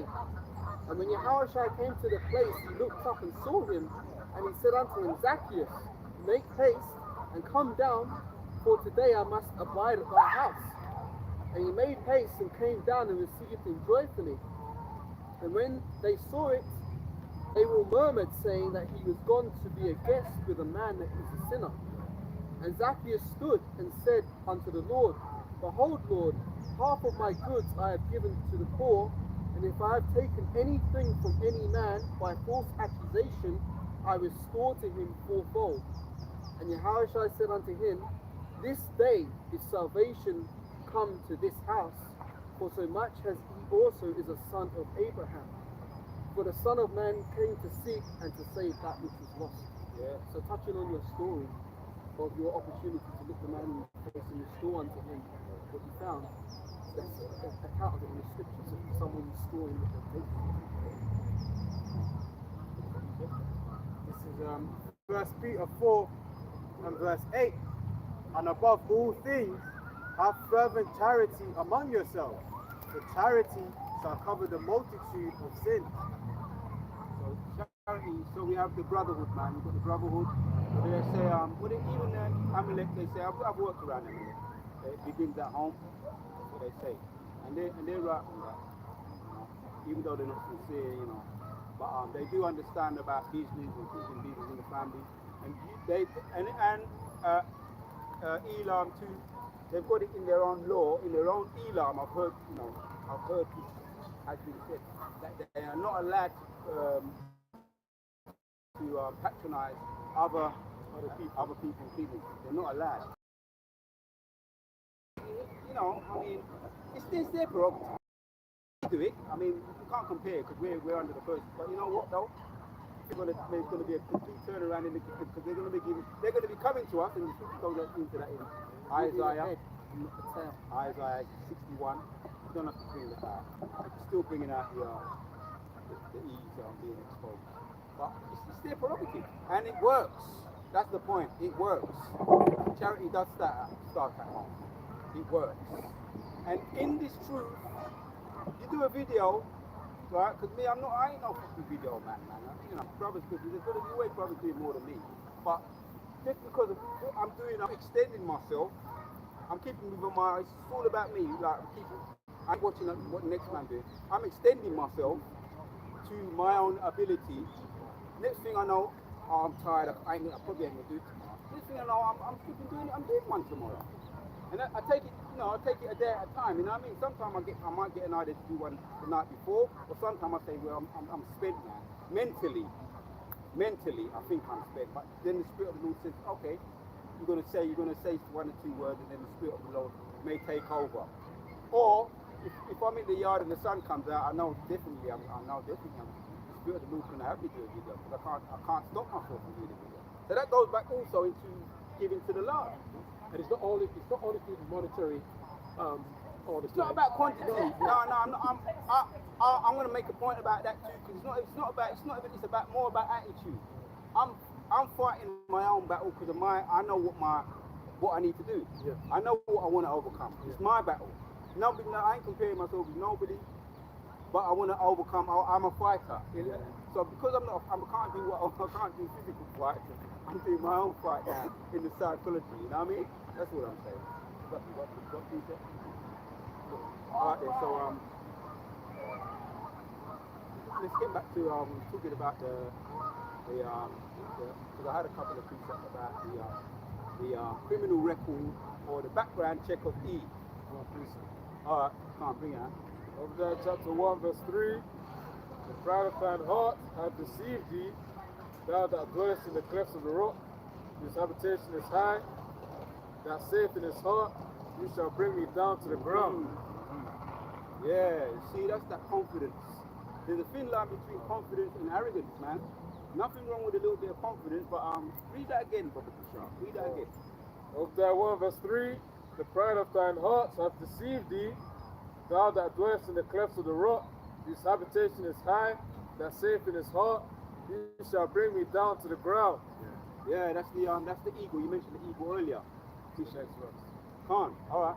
What up? Yeah, read it. Though thou exalt thyself as the eagle, and though thou set thy nest among the stars, thence will I bring thee down, saith the Lord Yahweh. Yeah. So say around about 1960s, 1969, the eagle, that's the when they trekked so cool, went to the above the Valanin belt, which we know there's a big fast coming out about them, about that they never anyway. but they're supposed to have. They do have what they do have up there is their satellites and some of their their junk up there in the heavens, which they're up there monitoring with the eagle eye, right? With the kind of the eagle eye. I said it, the eagle eye. So they feel that they can't be touched. Even the birds, they must try this. So the birds, they see eagles too, little eagles. And when I was doing my kites, before I started flying my kite, I studied the eagle. The eagle is one of the highest flying birds, apart from the peregrine falcon. The peregrine falcon goes up higher, but it comes down faster with 200 miles per hour, and it licks into whatever bird it is, and it knocks it out of the sky and it deals with it. But the eagle, it glides up into the thermals, and it glides and it watches and it can see with the eagle eye the rat or whatever mice is prey, and it walks down on it. So it doesn't believe it's proud. It's a proud bird. It doesn't believe it can be touched. Hence, we're talking about all the technology, the satellites of Eve, all this technology, monitoring everything, right? As what criminals do, because they have to keep their eye on. They have to keep an eye on, watching them. They actually believe that they're God, the God complex. But the ultimate thing is that they're being brought down. They've been started to be coming down from around about that 1969. They've been on their way down since then. And I've been doing. The Spirit told me to do videos on there. All there. I like their technology. It's actually interesting when you study their technology. The Black Hawk, the N-17 stealth plane. And I like the way that they fly, because like I said, I was studying kites, and the way to understand how kites go up is that you just have to understand the wind, and you can feel the wind. And the wind, like I have my windsock, I place the windsock, and all I got to know is what way the wind goes. Sometimes I laugh when I see people just thinking that you just get a kite, buy a kite, and you just go and it's going to go up and everything's going to be all right. You have to top it. You've got to know what to do, man, to keep the kite up there. First of all, you've got to be in tune with the season, you've got to be in tune with the thermals. You've got to feel it. And one kite string, you have less power with one kite string. I don't mess with those. They're the children's things. But once they're up there, for the most part, they're up there, as long as you know what wind, what the direction of the wind going. But the 2 kite ones, I got up to the 15 foot. The last biggest one I got is 15 foot. When I was taking it to a certain place where I used to go, I used to get lifted off, man. This is all before the truth. Because there's no time to do it now. All before Jehovah's Witnesses. No, actually, I was doing it while I was at Jehovah's Witnesses. But the point is, it's like, the eagle, and there's power in flight. There's power in dealing with the wind and feeling it, in flying. Man, you're not even going to go into some of them dreams and visions I've been having now. Precepts in the book, I've got one. On Esau's history. Genesis 4, verse 13. And Cain said unto the Lord Yahweh, my punishment is greater than I can bear. Behold, thou hast driven me out this day from thy face. So forgive me. The Lord has driven me out this day from the face of the earth, and from thy face I shall be hid, and I shall be a fugitive and a vagabond in the earth, and it shall come to pass that everyone that findeth me shall slay me. So Esau's still that fugitive, he's still that vagabond, and he's still got that criminal record. Yeah, with a suit and a tie on, And a gun in his briefcase. right, and with somewhat his own language, which is not, it's a bastard language, but it does cover him. If you know how to, what they call it, you know how to use your language, dictionary words, and you can communicate. That's how he was able to do that. That's why when people phone you up, and I've had attempts of people doing it to me. Some of it was pranks, but some of it was like, is your name so and so and so? Do you live at so and so? And they have to be eloquent. No, any old Tom and Jerry can't do that. Or if you've ever been, once upon a time I've been a cab driver, and what do you call those people that work on the they say Roger, and they're sending out the thing. There's a name for it. I knew operator. I knew a guy in the Jehovah's Witness. He was an operator, but he was very eloquent, man. He was an operator. And smooth operator. And you gotta have clear, clear English, good communication skills. So don't underestimate that arrogance has took him places in this kingdom. It's took him very, very far. That's a good point. Yeah. Because he was a serpent in the garden. And what does a serpent have? A forked tongue. So Esau's very good at that, what they call it, double speak. A lot of them politicians use that. Yeah. Where they'll say one thing and really they mean another. Yeah. So yeah, we watch them. We watch the serpent, the dragon, the serpent, the what's the other one? There's one. Matter of fact, let me get. Psalms. Yeah, 50. Good. Got one in 55. Yep. Psalm 55 and 21. The words of his mouth were smoother than butter, Yep. but war was in his heart. Yep. His words were softer than oil, yet were they drawn swords. Yeah, he will do it. He will supplant you. He has the ability to do it. In any form of martial arts, they say never underestimate your opponent. You know, put your work in, do your training, because you're gonna he's gonna find a way to try and slip under that your overhand right or he's studying you. Let me just say it like that. He's studying you as just as much as you're Because so he's always 10 steps ahead. You know what I mean? Always 10 steps ahead. and that's a good point because they've had 400 plus years to implant, to get over on us. And when they get exposed, they've always got something up their sleeve, you know what I mean? The sleight of hand Yeah. to get out of that, you know what I mean? When I listen to some debates, I like to listen to some radio stations and all of that. I like to listen to them because they make me laugh. Because they have this thing called deplorable deniability. Plausible. What? Say it again? Plausible deniability. Yeah, and they're good, man. You know, they'll throw you off with that, man. What's that guy? The latest one I've been watching the news. Donald Trump, and it's all the front. Talking about the pride, Donald Trump and the Sleepy Joe, man. They're really good. They put a sense of confidence in you. Don't worry about that. It's all under control, and it's all in the body language. And in the government, they actually teach you how to have good body language. They actually have schools where they teach you to be able to communicate as a teacher. I'm pretty sure Martin Luther King had all of that in his Harvard. Oh yeah, I'm sure. Even the other one. Martin Luther King, the other one there, the red boy. What's the red boy name? Malcolm X. Yeah, they've had the schools of how to communicate. What do you call it? Allocution lessons. Yeah. To talk and Yeah. speak and... Because it's actually it's a planting, but it's witchcraft. It's witchcraft. You know, because it's not about being sincere. That word again, plausible deniability. You just say it with confidence. Right. You just say it with confidence. Speak at it as a man, because the man's supposed to have more bass, you know, and speak from the chest, you know, and speak as a man. And just say, no, nothing wrong, you know. Even Benji might say do that, unknowingly. It's like the Apostle Kabbalah calls it cult personality. Oh, Where they'll cultivate a certain persona and they'll put that forth to the public, and the public become enamored by that personality, and you know they follow the cult. I've got a piece of people what? on Esau's history and his nature. Genesis 27 and verse 41.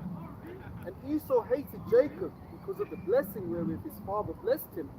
And Esau said in his heart, the days of mourning for my father at hand, then will I slay my brother Jacob.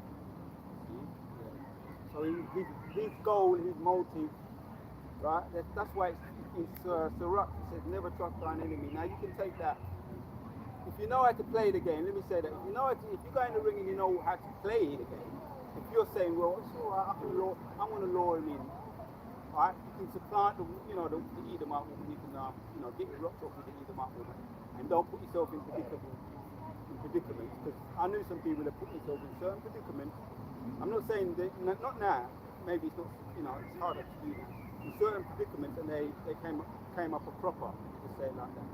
So they're subtle. It's in their DNA. You understand? Read it again, Baba Kishar. Yeah. Once again, this is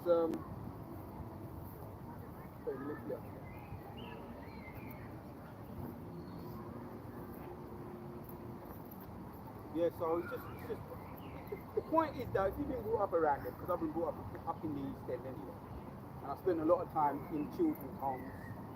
Fortunately, the Most High never let me have to get fostered and all of that. This is Genesis 27 and 41 again. And Esau hated Jacob because of the blessing wherewith his father blessed him. And Esau said in his heart, the days of mourning for my father are at hand, then will I slay my brother Jacob. Yeah, can I just say something, right? There's nothing new under the sun because they know, Esau knows that we are the blessed people, right? So they're going to try and come and slay us because they want to try and put that, they see him, right? It's because of jealousy to it, because they want full control. See what I'm saying? Yeah. And they want to try to slay us. As you said, read it again, get it, brother? Read it? Yeah, I'll read the following verse as well. Okay. Genesis 27:41. And Esau hated Jacob because of the blessing wherewith his father blessed him. And Esau said in his heart, in his mind, the days of mourning for my father are at hand, then will I slay my brother Jacob. And these words of Esau, the eldest son, were told to Rebekah. And she sent her younger, let me read that again.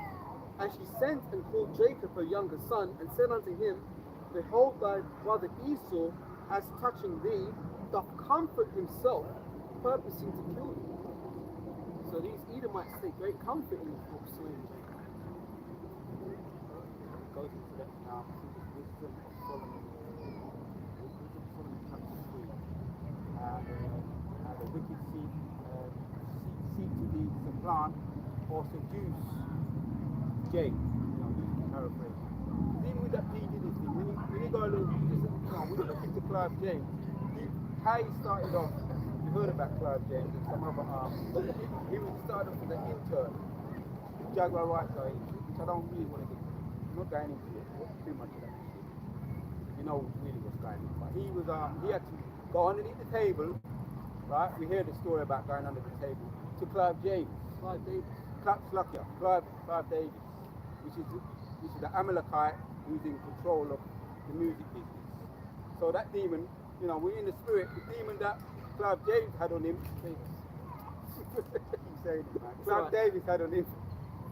That demon jumped on, you know, P. Diddy and all the other rest of them, and therefore, what have you hearing about Justin Bieber and all these other people now? Because P. Diddy was the gatekeeper for all these others that want to, you know, do well. If you want to do well, you got to do beneath the 2-foot table. So it's all coming out. That demon, there's a demon on these people, because the wicked seek to destroy that scripture that you just read. Which is, now he's coming out, he's going to be the full guy from these other guys. It's all of the Most High anyway, because the moral of the story is, don't never trust thine enemy. You understand? In the music business, whether they give you 10 million, 20 million, around about $1 billion, some of it, they got ways they can just say, right, you can't touch none of that. But I'm going to make you work for what you think you have. And then I'm going to shut off. Because apparently now, all the things, when they raided his house, right, they're saying that there's a lot of things that he's got on record that elites that were in the house partying, the recordings, because he set up a thing where he can blackmail them back. That's what's going on in this so-called Hollywood, the music industry. It's all about blackmail. So if I've got something on you, you've got something on you, then you can't, you know, if I say something, then you tell me to shut up, because I'm going to bring this out on you. So that's why they do those things, because they want to get dirt. That's it. You know, you've got to get your hands a little bit dirty if you want to play the game, so that people can do your shit if you try and step out of line. Yeah. So secret, you know, this is all of the Most High. This is the name. So I'm going to say the word right. I said Clive James, but it's Clive Davis. Yeah. Finally got it. You know, I've got to say words a couple of times before it registers in my memory. Yeah. Whatever. 2 Thessalonians 2:8, and then shall that wicked be revealed, whom the Lord shall consume with the spirit of his mouth, and shall destroy with the brightness of his coming. Yeah, read that again. Let me start from verse 7. For the mystery of iniquity doth already work. Only he who now letteth will let until he be taken out of the way. And then shall that wicked be revealed, whom the Lord shall consume with the spirit of his mouth, and shall destroy with the brightness of his coming. Yeah, because it's like a cycle, a routine, a method that is just working automatically. It's in motion, and the Most High letting it play out, because they've set it from the, you can go back even to cotton field, to the Willie Lynch, you know, with the dividing of the separation of the different races, the classes, the ages, the classes, the ages, the male and the female, and everything's in perpetual motion. The exploiting of Jake, the big box that satisfy, you know, that satisfy the woman, the e-woman, and that word we hear about motherfucker, they actually used to do that too. You know, it's horrible when you go into that. Yeah, read that piece of 2 Thessalonians 2 and 8. And then shall that wicked be revealed, whom the Lord shall consume with the spirit of his mouth. Right, that's the point. The Lord shall consume with the spirit of his mouth. Who is the mouthpiece of the Lord? The prophet. So us doing what we're doing, exposing this devil is tearing Esau up, man. And when the next verse says you should destroy the brightness of his coming, that's the coming day of the Lord, which is going to be a day of darkness, you know, fire and brimstone, literally, you know, raining from the chariots and, you know, from the nukes. Esau's going to be consumed. But it all starts with, you know, the mouthpiece speaking out and bringing out his wickedness. And it's funny because as I'm saying this, I'm looking at these trees. I'm thinking, you know, it wasn't so long ago that we'd have been swinging from these trees for saying what they're saying right now. You know, so really it's the spirit of the Lord that's shortening the days and making it possible in order for us to be able to do this work and not be consumed. Yeah, someone bring out Isaiah 13. Start from the top of it.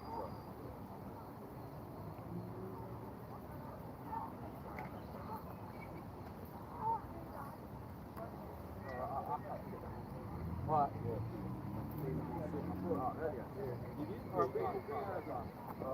Matthew 24, and I'll start at 21. For then shall be great tribulation, such as was not since the beginning of the world to this time, no, nor ever shall be. And except those days should be shortened, there should no flesh be saved, but for the elect's sake, those days shall be shortened. And that's in our favor that the days are getting shorter. You know what I mean? Because a day, what do they say? Yeah, that's right. Yeah. It takes 1,000 years to us, one day to the Most High. So every day, literally every day, you're getting closer. You know, you can count down the days if you want, but we're getting closer every day. In the spirit of the Lord, we're getting closer to our King, and less and more further and further away from being in rulership. We're being taken down from rulership as we speak. Obadiah, there's no mention of that. So right now we just bring. Have you got that scripture? Yeah, read from the top. Verse 1. Yeah, because we're just furthering that point, going into the background check of the East, because the East ain't innocent, man. And this word is power, this word is truth, and we looked in Ezra 2, Ezra 3 and 4. Woman is wicked, the king is wicked, but truth endureth and overcometh all things. So what we're standing on? We're standing on truth. You understand? And that's what's bringing down this kingdom. Yeah, and the scripture in Romans talks about if God be for us, who can be against us? Yeah. So read up on it. Isaiah 13 verse 1. The burden of Babylon which Isaiah the son of Amos did see, lift ye up a banner upon the high mountain, exalt the voice unto them, saying, shake the hand that they may go into the gates of the noble. Yeah, so do that, man, because that's what we're doing. We're doing that now, you know. Really, the heavy lifting is the YouTube. Brothers have other, you know, the other media outlets that we're using that is doing the heavy lifting, talking about the waving the finger, right? You know what I mean? Yeah, you know, because it's true, because it's getting closer and closer to home, man. To them, that's the way they see it. You know what I mean? You know, they don't think, you know, they look on YouTube and then all the social media outlets. They say, oh, they're over there in America. Oh, what? I know where that. You know what I mean? Just the same way we did. They're down in all of that. What? Now they're around the corner from us. You got a precept? I got precept there, Alright, right? and then we go back to him. Yeah, like them people walked past a second ago, you know. Psalms 12, verse 6. The words of the Lord are pure words, as silver tried in a furnace of earth, purified 7 times. Thou shalt keep them, O Lord, thou shalt preserve them from this generation forever. You want to break it down? Yeah, that's what it is. These words are pure, these words are true. There's nothing that can overthrow the scriptures, the Holy Scriptures, yeah? Especially the prophets of the Lord, you know what I mean? So, and it cuts, you know what I mean? Yeah. Go. Yeah, Isaiah 55 and 11 or 10. You know, it goes out and doesn't return without. That's what I'm thinking. That's what you're thinking? That's trying to get out a second ago. That's Right, yeah, that's yeah, the spirit, isn't it? That's the spirit. Yeah, that's that word. So get on. If you're on this word, the other letters are we're hopefully elect. We ain't gonna lose nothing. We ain't losing, right? Because then all the so-called L's we took, so-called, really were the brother uses the word. Were character builders anyway. That's the word. Character builders. Understand? To make you into a stronger man, stronger character. A judge. Someone get that scripture in Psalms, man. Psalms chapter 2. We're judges in the making, man. And Yeah, I've got one. yeah, you can get that one. That's Psalms 82. Get Psalms 2 and 8 as well. All right. Yeah, both of them. Psalms chapter 2, verse 8. Ask of me, and I shall give thee the heathen for thine inheritance. Yeah, because okay, brothers. Sometimes we say, right, I claim her. You know, the gal of your choice. You know, the kind of gal you like. I claim her. You know what I mean? Whenever the case may be, I claim her. You know, how it's gonna play, how it's gonna play out. Same principle applies there. You understand? I watch certain things. I say, boy, man, that person did that on television, or someone just walked past. The big hat people, them smile at people with a big nose. But this is the big hat people with a big nose. Yeah, the big hat one, isn't it? And you know what I'm talking about. You can claim them. When I say claim them, they can be your slaves. You know, they could be the ones that you're gonna be whipping. You know, sometimes you have a little disagreement in your local. You know, you just don't like the way people. You know, talk or the way they look or the way that they don't put the money in your hand in the shopping mall. They don't put it down right. I'm talking real. So, because now you got your priorities right. Yeah. You don't have to cut no bad eye, cut eye or cuss no bad word at them. Say anything. Maybe some of us might have been like that before we hit the penny drop. Get into some back and forth, unnecessary back and forth. Just claim them, man. Go smile with them. Have a nice day. Claim them, and then that's when you're gonna let them. You know, the therapy. Yeah. And then, On that point, sometimes when people do weird shit to you, it's simply because the Most High wants to give you a reason to punish them. So you might be walking up the stairs or going downstairs and someone push you or treat you bad or do some other shit. You might be on a job, you know, your boss fucking with you. Look, man, as the Bible rightly said, in the kingdom you're going to get everything's going to be accounted for.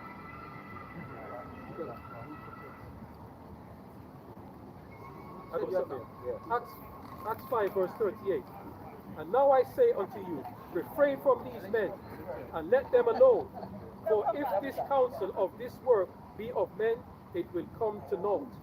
But if it be of the Lord Yahweh Hashem Yahshai, ye cannot overthrow it. Lest happy be he that is evil to fight against the Lord of God.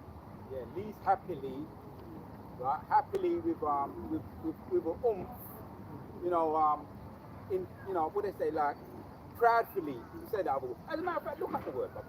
Look up. Least happily you be found fighting against God. That word happily. And then we go back to other one. Yeah. All right, you can carry on while you're looking for that.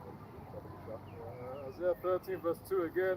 Yeah. Lift ye up a banner upon the high mountain, exalt the voice unto them, shake the hands, that they may go into the gates of the nobles. Yeah, the gates of the nobles right now. brothers have been into central London, you know. It started out there over here in the Muslim bubble. That's where it really started. They was really in their face, you know what I mean? When they say getting up in that face, you know what I mean? When they was getting up in the noble face, because they had all kinds of characters coming up. But it doesn't matter where we are. We could be cut off somewhere, you know, sort of like on the side road or where we are right now. We're in the midst of a very busy place anyway. Yeah, we're in the gates of the nobles. We're in a busy place. Front of it, back of it, side of it, all around of it. You know what I mean? So we're in the gates of the nobles, but the point is, even if we wasn't somewhere like this, and we, you know, sort of like in the background a bit more, the main heavy that's doing the heavy lifting is the YouTube. So the word going out and it's not coming back voice, and we're up in their fear with this thing. That's why they're taking their little playing silly games with brothers, you know, channels and all of that. This word is hurting them. Going back to the point of, you know, whatever kind of martial arts you may have studied and you're very good at it, you may be a black belt, whatever, purple belt, and they're giving you hassle at work. You know, this is cutting them up better than any of those martial arts that you know. This word. Lord, the word of the Lord is quick and powerful and sharper than any two-edged sword. Hebrews 12, man. Hebrews 4 and 12. So we don't need to know this. If you know martial arts, that's all right too. But we don't need that. Because this word stands still when they came out of Egypt. The angel said, stand still and see the salvation of the Lord. The Most High will fight for you. So the word of the Lord is doing the heavy lifting, is fighting for us. Stand still. Keep pushing the word out. Read 3, Baba Bashar. Isaiah 13 verse 3. I have commanded my sanctified ones. I have also called my mighty ones for mine anger, even them that rejoice in my highness. Yeah. The noise of Stop there, because the sanctified ones, the holy ones, the hopeful elect, that's us, man. You understand? We've been cleansed and we've been selected from the time of, in the beginning, man, as a matter of fact, from creation. You said that word from, there's a word I used to keep saying as a habit. From day one. Before day one, because before the first day, we was already ordained to do what we do. Yeah. So, you know, that's the old saying. You know what I mean? Day one or day dot. Minus day one then. Yeah. Minus day one. It's real talk though. You know what I mean? So Abu Razak, the hopeful elect man, you know. So he's sanctified us now and we're in our lot. At first we may have been, you know, when you get the shoes you've got to wear into them a little bit. You're trying them on, you've got to wear them in, you know. Most of the prophets had to do that. Jeremiah, you know, Isaiah, they were young men.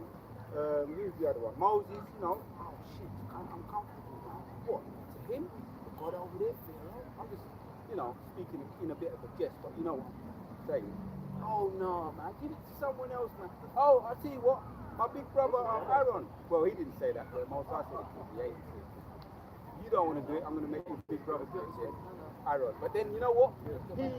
He went into the spirit anyway. He done most of the talking when the spirit jumped on him. You understand? Oh, God.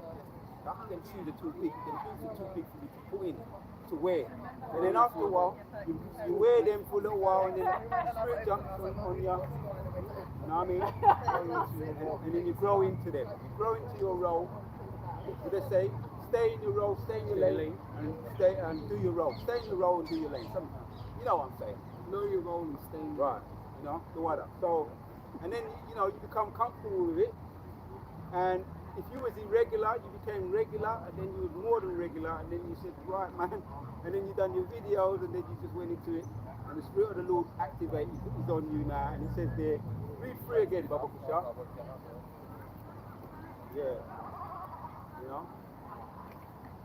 So we've been called.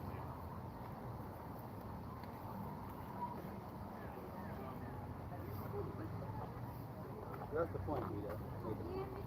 You can read 3 and then carry on reading. Read 3 again and carry on. Isaiah chapter Isaiah chapter 13 and verse 3. Read from 3 again and carry on. Verse 3, I have commanded my sanctified ones, I have also called my mighty ones for mine anger, even them that rejoice in my highness. The noise of a multitude in the mountains, like as a great people, a tumultuous noise of the kingdoms of the nations gathered together. The Lord of hosts mustereth the host of the battle. Yeah. So again, stand still, man. The example of Moses again. And Yahweh is the God of war, who musters up the host of the battle. Right? And we want to be in that battle, the ultimate battle, Abu Razak. Right? This is early days yet. And anyway, I don't, I like when I get busy, I like to get, really I want to get busy, but that goes into Jeremiah 16 and 16. Right now, it's the fishing that we're doing right now. Right now, it's the fishing that we're doing right now. 5, and then anybody's got any clues? Isaiah 13 verse 5, they come from a far country, from the end of heaven, even the Lord, and the weapons of his indignation to destroy the whole land. Yeah, man. Yeah, stand still and see, because we haven't seen the power of the Lord yet. We've got all the stories though, the deluge, Noah's deluge, the floods, deluge, that's never been since, never come on, not before, and nothing came after that like that, the deluge, that flood. And the Egyptians that came out of Egypt, right, that the host of army that drowned in Pharaoh and his host of armies, the power. There's examples, the examples of Gideon, Elisha and Elijah, the wall of Jericho, with Gideon and Elijah, Elisha rather. No, not Elisha. It was Gideon, isn't it? The wall of Jericho was Joshua, middle block. Yeah. So anybody got any precepts? Yeah. Joel 3 and 11. Assemble yourselves and come, all ye heathen, and gather yourselves together round about thither. Cause thy mighty ones to come down, O Lord. Oh, yeah, read that and then read go back to Psalms. We didn't get to the point. Psalms chapter 1. But read that, finish that one, and then go back to Psalms chapter 2 and 8. Because I was making a point about it. Read that. Carry on reading. Verse 12. Let the heathen be wakened, Yeah. and come up to the valley of Jehoshaphat. For there will I sit to judge all the heathen round about. Yeah, the supreme judge, because you've got judges. You've got courts today, man, because you've got the civil. Hold on,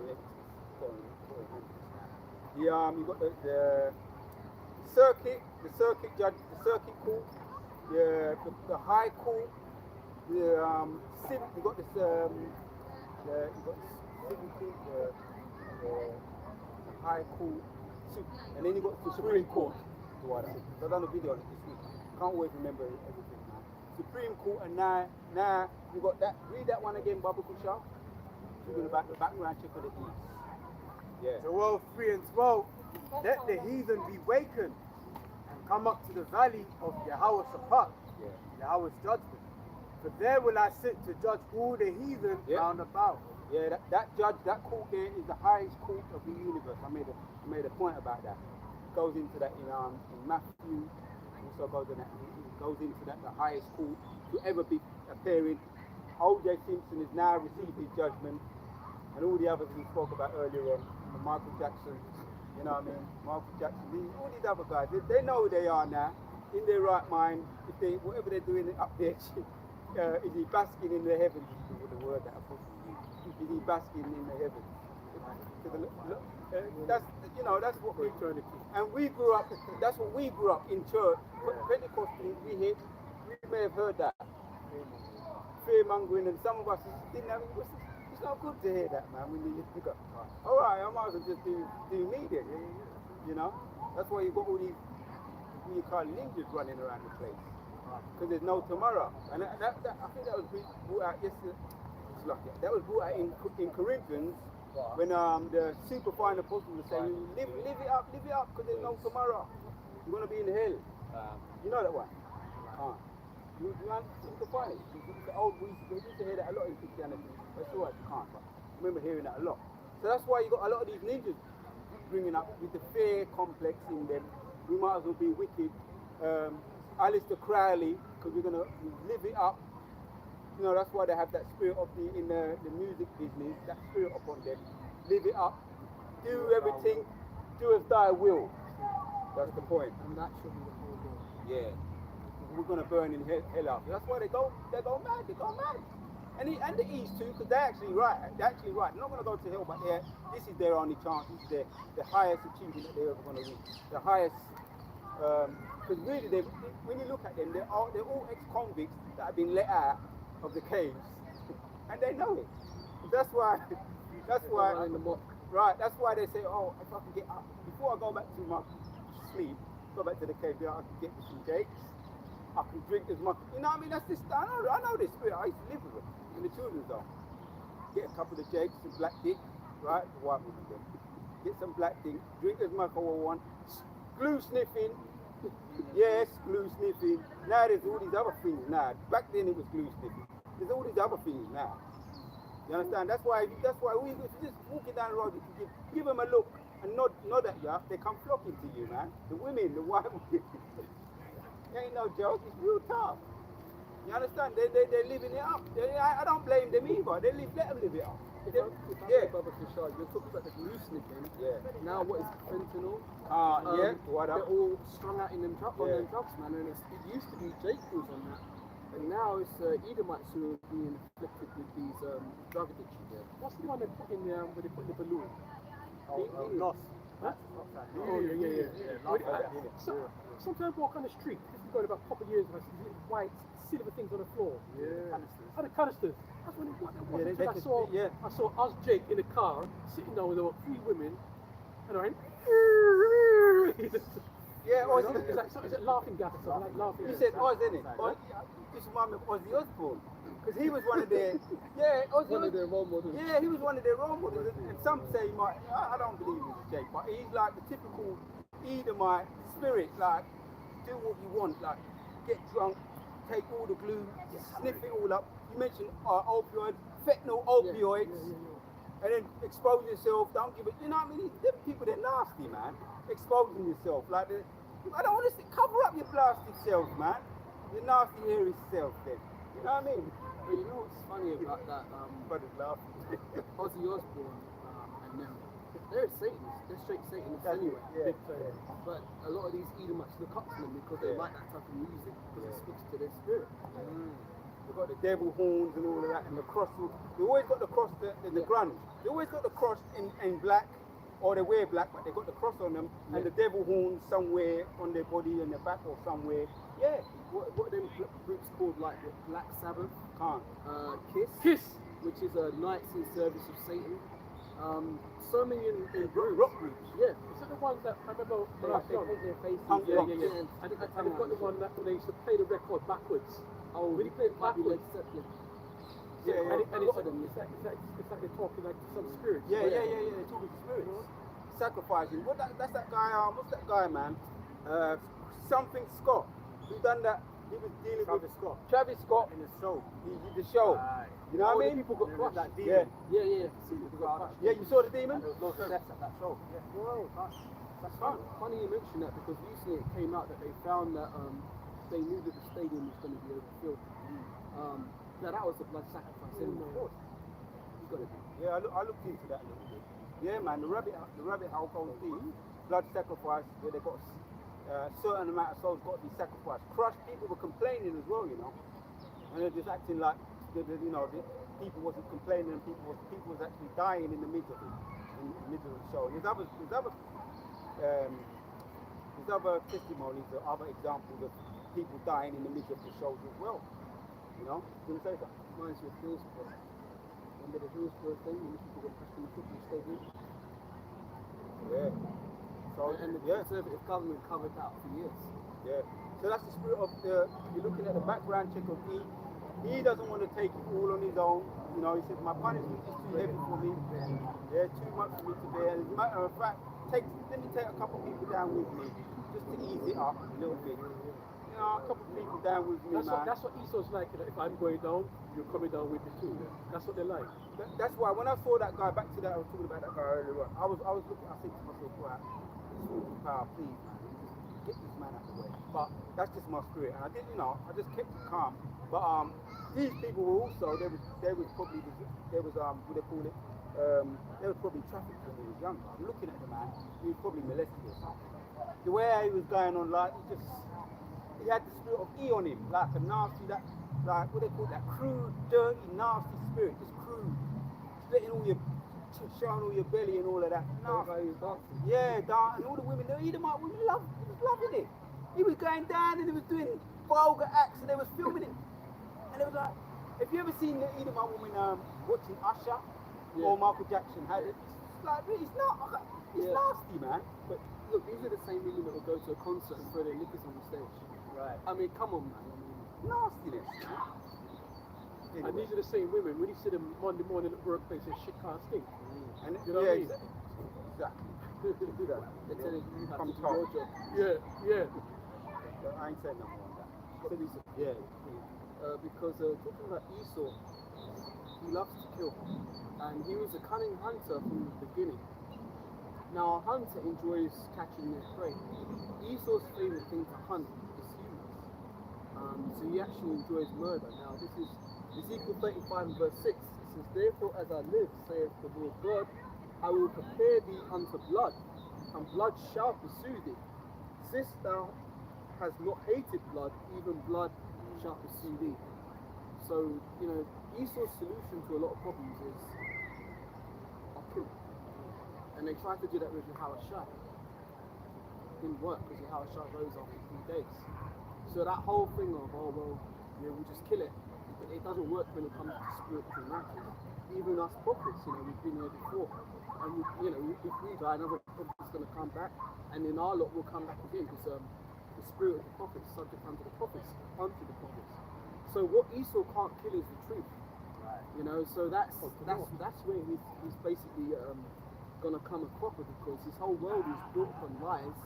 And as you said earlier with the thing, the truth is stronger than even the king, wine and women. The truth is the strongest thing, and Esau can't, as the scripture says, he can do nothing against the truth but for the truth. 2nd Ezra 6 and 27, for evil shall be put out, and deceit shall be quenched. As for faith, it shall flourish.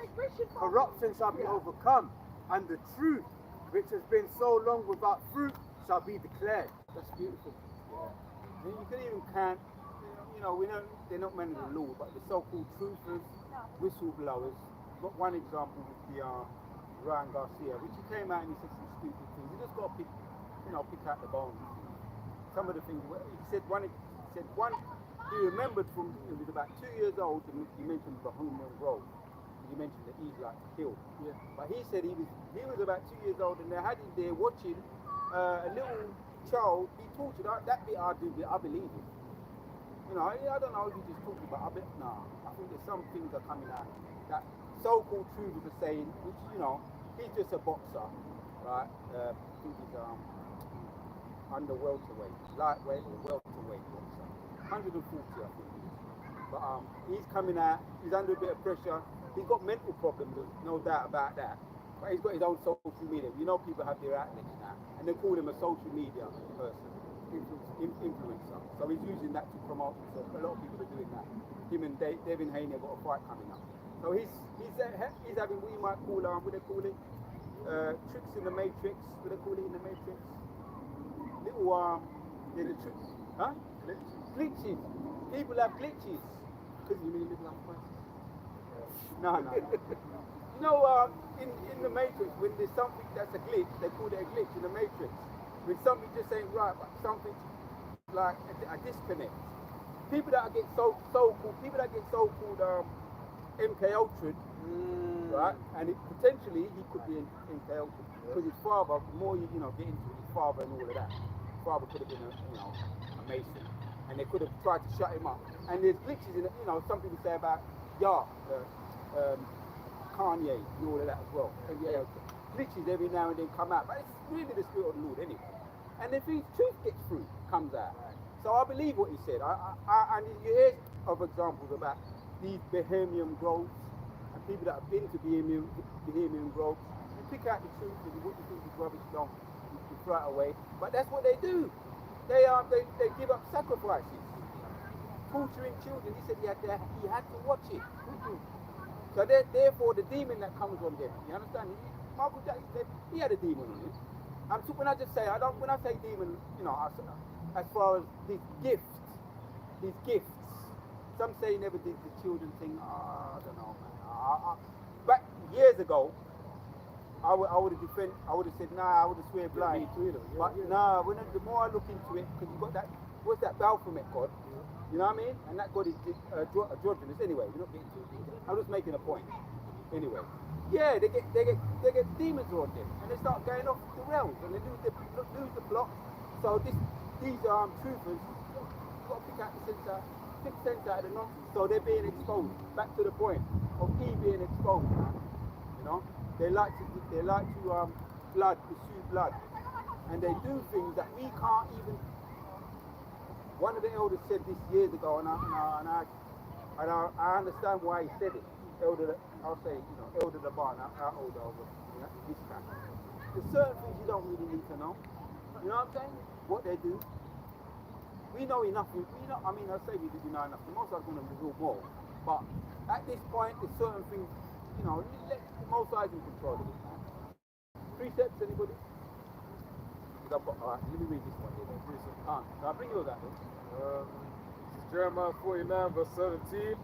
Also Edom shall be a desolation. Everyone that goeth by it shall be astonished and shall hiss at all the plagues thereof. Yeah, read it again, Baba Kushan. Yeah, the weather just changed quickly. That's why I got my jumper as well. Jeremiah 49 verse 17. Also Edom shall be a desolation. Everyone that goeth by it shall be astonished, shall hiss at all the plagues thereof. Yeah, because they was hissing at us, man. The Lamentations chapters, I think it's 3 and 15, where they was hissing at us, saying, look at this, the glory of us has fallen. And over there in certain places in America, I forgot the name, but over in certain states in America, where they know who we are, anyway, where they've got actually tour guides where they're going through the ghetto, where JP, predominantly JP. And you got them buses, over here, we've got open buses or some shit. Yeah, where they're actually going, you say, look at the niggas. Yeah. You can see it cracking in the corner. You know what I'm saying? And they're actually getting off with it. Of course they are. They're getting off with it. Same way I keep bringing it up, but the Edomites were getting off on Jake acting like, what they call it, man, there's a word for it. Chucking and jiving, step it and fetch it. They get off on it. Oh. I said to myself, boy, and we did, be honest, we used to dance when we was younger. Yeah, I used to dance a lot. Yeah, see? Maybe some of us used to go, maybe we had the balls, and some of us had balls and we were going to Covent Garden and all of that. It's like, you just reminded me, man, in my childhood, I used to dance a lot, and I used to go to, little friends' birthday parties. Yeah. I'd be there dancing, getting down, and go to school on a Monday, and Edom might go to be like, oh, yeah. I never really could dance like that. Yeah. You can't. See, we know about this shit. We're ignorant. We know about it. We was what you call it. We was like super niggas then. And we could. All right, it was in our spirit, man. Because there's a spirit in Jake. Right. There's a spirit in us. Most of us just can dance anyway. In our DNA, we picked up one or two things. And even Michael Jackson. Let me say what Michael Jackson said. He said, "Oh, the interview with Oprah Winfrey and Michael Jackson." Yeah, right. I wasn't really thinking of that one, right? But she asked him, how did you learn to do the moonwalk? And he used to do all that shit. But anyway, right? He said it because I remember there was a group of us over in England, because he was in America mostly, but over here too, the Covent Garden crew and all of that. We was doing all of that and the body popping and the breaking. But he said, I learned it from a group of people over there in the ghettos in America. A young group of people, a real beautiful young group of people. I watched them. They're the people that taught me how to do the moonwalk. He was being honest.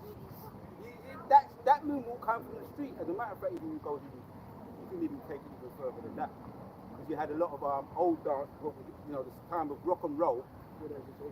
Jake was doing that. Little Richie and all of the people that was around him. Little Richie, because he was the originator of rock and roll.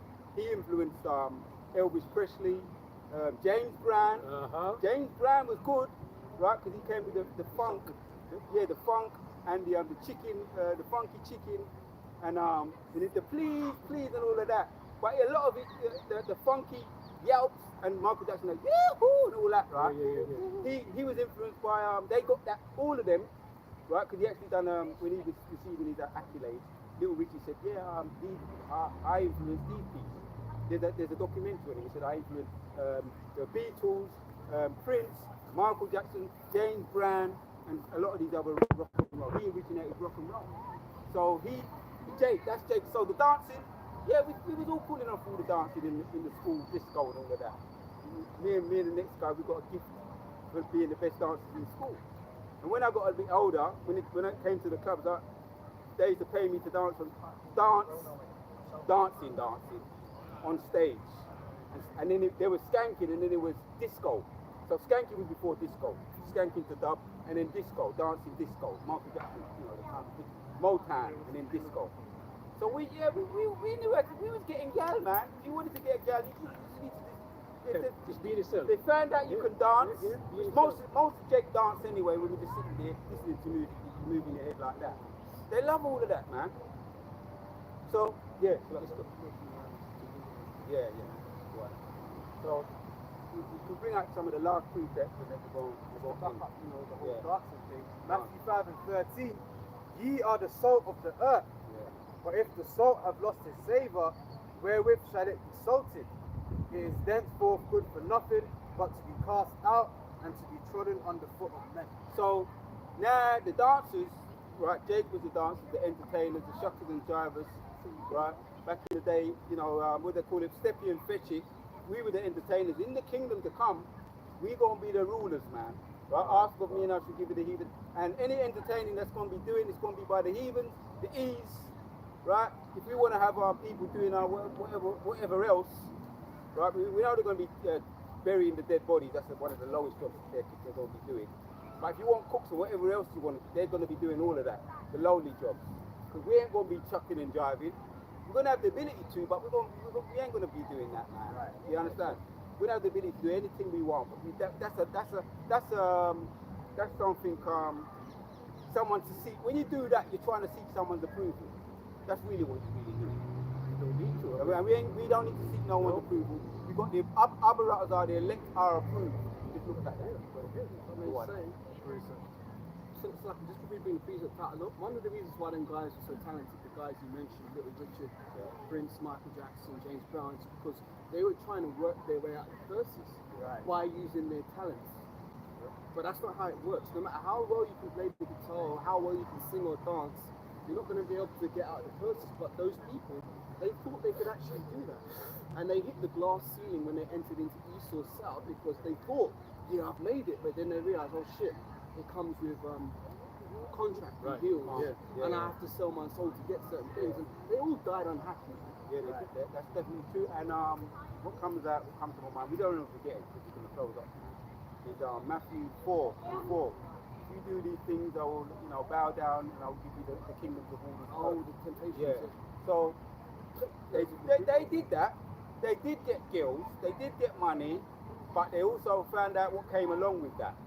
They also found out the sadness that came along with that. Right? Now we've got the role model who set the trend for us. The blueprint is Yahushua. And I don't want to sound horrible, but Michael Jackson was he done his thing. Let me just say that. He done his thing. They were in their lot. Let me just say that. Yeah. So bring it. This is Psalms 2 and 8. Ask of me, and I shall give thee the heathen for thine inheritance, and the uttermost parts of the earth for thy possession. Thou shalt break them with a rod of iron, thou shalt dash them in pieces like potter's vessel. Yep, that's literal. With the potter's vessel, carry on. Be wise now, therefore, O ye kings. Yep. Be instructed, ye judges of the earth. Serve the Lord with fear and rejoice with trembling. Yeah. Kiss the Son lest he be angry, Yep. and ye perish from the way when his wrath is kindled but a little. Blessed are all they that put their trust in him. Yeah. So, you know, if we were trying to seek anyone's approval because they're out of Israel, and Most High gave us good examples and bad examples, now we realise we've got the approval, and we're seeking the approval of the Most High, Yahweh. And on top of that, the gift and the blessing is that we're going to be judges. We're going to be judging those people that oppressed us, and we're going to be kings too. You got one? Here's the confirmation here, right? First, by the Lord, Yahweh Hashem Hashem. 1 Peter 2 verse 9. But ye are a chosen generation, a royal priesthood, an holy nation, a peculiar people, that ye should shew forth the praises of him who have called you out of darkness into his marvelous light. Water, man. Water. Yeah. So we're going to close with that, man. Yeah. Right, so giving all praises and glory unto Yahweh, Yahweh, Ba'ashem, Yahushai, Ba'ashem, Rakah, double honors unto the elders and apostles of great wisdom of all, and shalom to the 144,000 elect men of the nation of Israel, and close out. Shalom for now. Shalom.